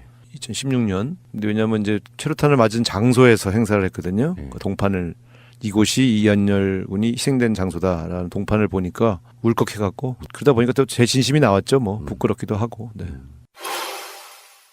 저는 이 자리에 있을 자격이 없습니다. 죄인입니다. 제가 이 연세대학교의 학생회장이었는데 민주광장 앞 집회에서 오늘은 나가서 절대로 후퇴하지 말자. 화염병도 없고 강목도 없지만 경찰의 체류탄을 두려워하지 말자. 우리가 물러서면 많은 국민이 같이 물러설 거다. 그렇게 연설해놓고 막상 이 자리에서 체류탄이 터질 때 저는 도망갔습니다. 교문 안쪽으로 저는 도주했어요. 유일하게 물러서지 않았던 이한열 군이 체류탄에 맞은 것입니다. 그는 저같이 비겁했던 선배들을 대신해서 말로만 투쟁하자고 했던 저 같은 사람 때문에 숨진 것입니다. 그래서 29년간 너무너무 죄의식을 가지고 살아왔습니다. 오늘날 제가 국회의원이 되면 뭐하고 어느 대표가 되면 뭐하고 저는 이 생명 하나를 지키지 못했던 그런 지도자였습니다. 우리 국민들이 과거의 일이니까 재수 없었던 일이니까 라고 말하는 사람들이 있습니다. 그렇지 않습니다. 어쩌다 일어난 일이 아니고 필연적으로 젊은이들의 희생 속에서 우리는 목숨을 걸고 싸웠습니다. 그 이한열의 희생이 헛된 것이었다고 말하는 사람들과 싸우겠습니다. 지금 이 시점에도 민주주의를 후퇴시키고 있는 권력자들, 특권층들, 그들과 싸워야 되겠습니다. 그런 마음으로 오늘 함께해 주셨다고 생각합니다. 이한열 열사, 여기 회자가 될 수밖에 없는 인물이시고, 그 안대상 씨, 다음에 우현 씨 이런 분들. 이번에 북콘서트에도 지금 우현 씨 무대에 올리셔가지고 재밌는 이야기 많이 나누셨대요. 아, 한참 웃었죠. 되게 재담을 잘하는 친구예요. 원래 대학 다닐 때부터. 의원님 나오시기 전에 강기정 의원이 고정 출연하세요. 아, 그래요? 근데 우상호 의원 나오신다 그러니까 우구라라고. 아, 그 자식 그거 참. 무슨 말씀을 그렇게. 자, 우상호 막말, 강기정 향해 그 자식. 아, 이야기면 좋은 말 해주고 가지 그래. 아니 좋은 말이죠. 아, 그런가요? 그 이야기를 왜 꺼냈냐면 사실 지금은 원내대표 되기 훨씬 전에는 대변인 정말 많이 하셨잖아요. 네, 8번 했습니다. 그 이유가 워낙 말을 잘해서라고. 사실은 대변인은 말 잘하는 것보다 글 잘 쓰는 거 아니에요? 엄밀히 따지면. 이제 포인트를 잘 잡고요. 이제 특히 야당 대변인은 이제 여당의 공격 포인트를 잘 잡아서 그쪽에서 뭐라고 할 수 없을 정도로 정확하게 찝어내는 건데 그게 순발력도 있어야 되고. 그럼요. 예, 뭐 설명을 길게 하는 것보다 이제 한마디로 규정하고 이런 건데 대체로 거기서 제가 호평을 받았죠. 뭐 지금 대변인들은 어떠세요? 뭐 아니, 그 지난번에 대변인의 전설께서 지난번에 어디 가서 그 말했다가 그 네티즌들이 민주당 대변인 못한댄다 우상호가 그래갖고서는 다 후배들인데 나 민망했어요. 그래서 근데 여당 대변인이 되면 공격보다는 아무래도 방어조가 되기 쉽거든요. 야당의 공격을 방어해야 되니까 야당 때처럼 시원시원하게 하지 못하는 현실도 있으니까 좀 이해해 주시고 예. 제가 대신할게요. 생각의 패러다임 뭐 이게 좀 바뀔 필요도 분명히 있는 거예요. 알겠습니다. 자, 북한과 미국의 김정은 위원장과 트럼프 꼭 알아야 할 어제의 뉴스. 11월 중간선거의 풍향계인 펜실베이니아 보궐선거 지원 유세에 나선 트럼프 대통령. 5월 북미 정상회담과 관련해 폭풍연설을 쏟아냈습니다. 김정은 위원장이 먼저 만나자고 했고 화해를 원했다며 북핵 문제 타결 기대를 키웠습니다. I think they want to make peace. I think it's time.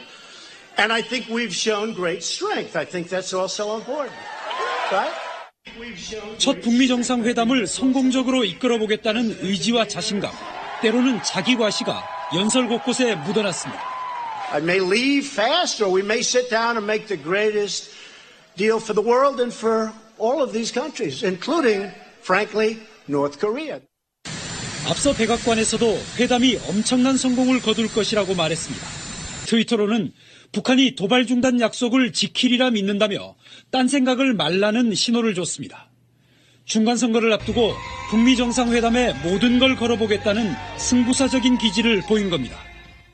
미국 언론들은 트럼프 대통령이 정상회담 제안을 45분 만에 수락했고 협상 대표로 나설 수 있는 틸러슨 국무장관에게도 귀뜸하지 않았다며 특유의 즉흥적이고 일방적인 스타일이 첫 발을 뗀 회담의 성패를 가를 변수가 될 수 있다고 지적했습니다.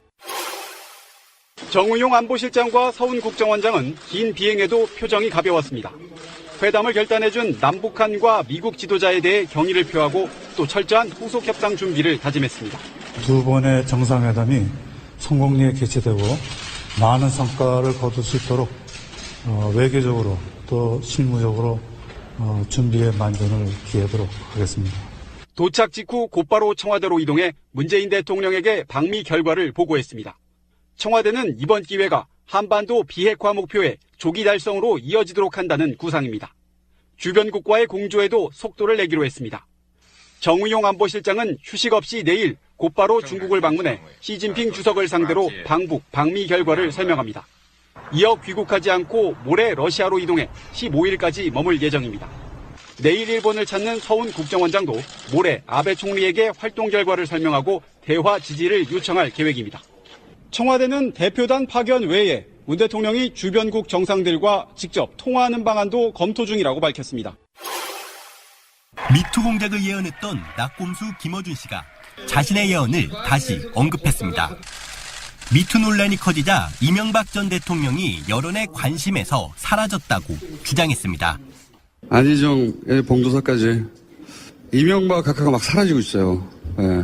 미화됐어 우리 각하가. 김 씨는 세월호 추모 집회에 참석한 신부의 성추행 기사를 예로 들며 미투를 이용하는 자들이 분명히 있다며 공작을 막자고 강조했습니다. 세월호가 무슨 상관이 여기서 문 대통령하고 엮고 싶었거든요. 정봉주 전 의원은 자신의 성추행 의혹에 대해서 주장을 반박할 확실한 증거가 있다면서 내일 기자회견을 열고 이를 공개하겠다고 밝혔습니다.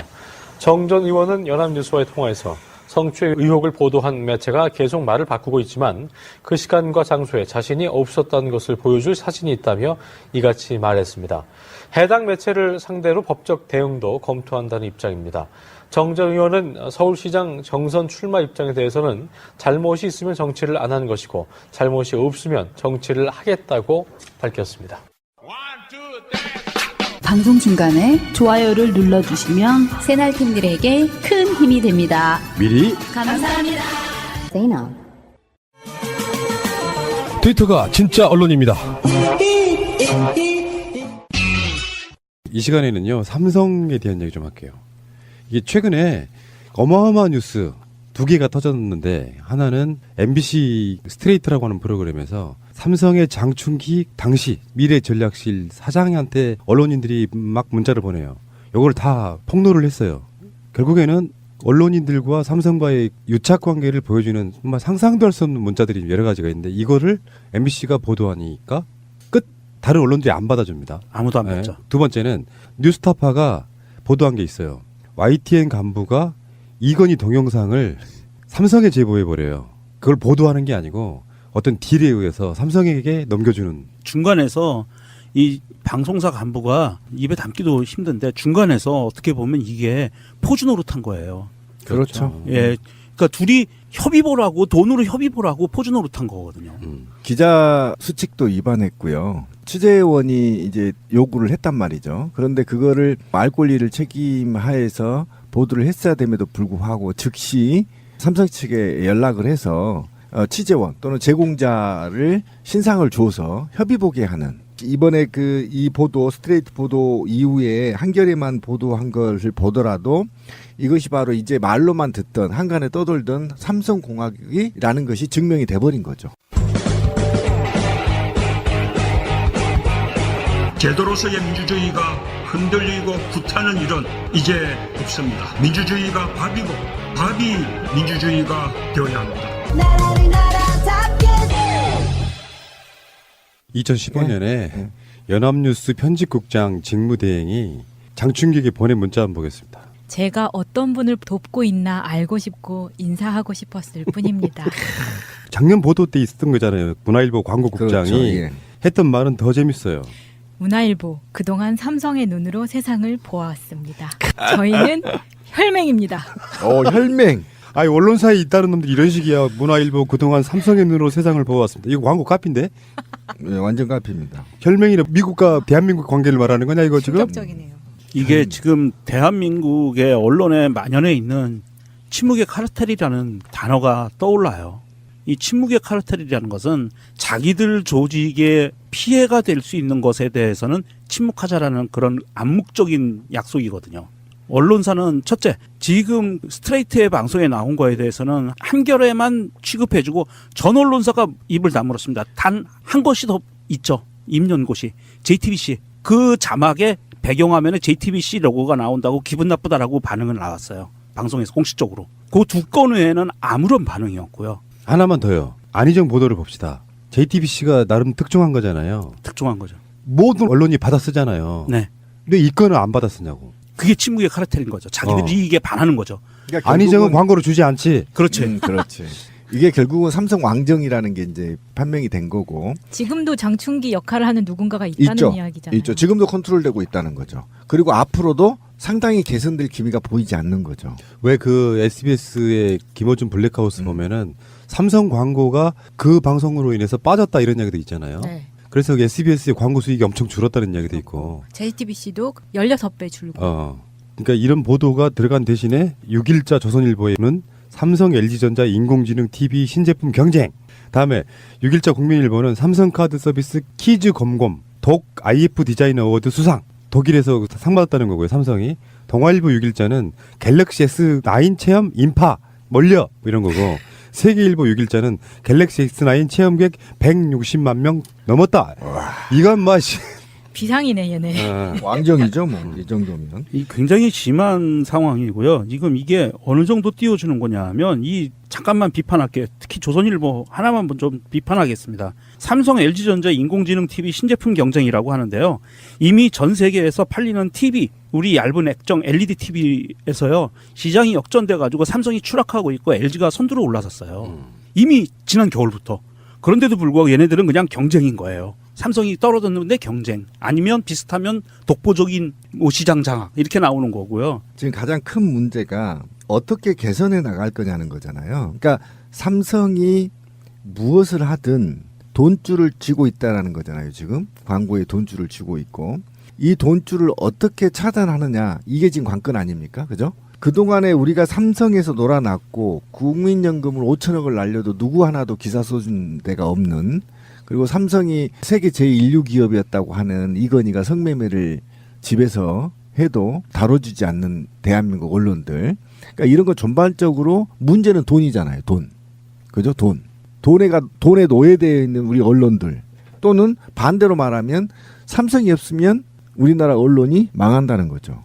그죠? 자기들이 생각하기에. 네, 생각하기에. 그러면 이제 우리 국민들이 해야 할 일이 있는 거죠. 망하게 만들어줘야죠. 네, 삼성을 망하게 만들면 됩니다. 제가 분명히 말하지만 삼성폰을 쓰신 분들은 이 행위를 지지하는 거예요. 삼성 왕국을 지지하는 거고요. 이재용을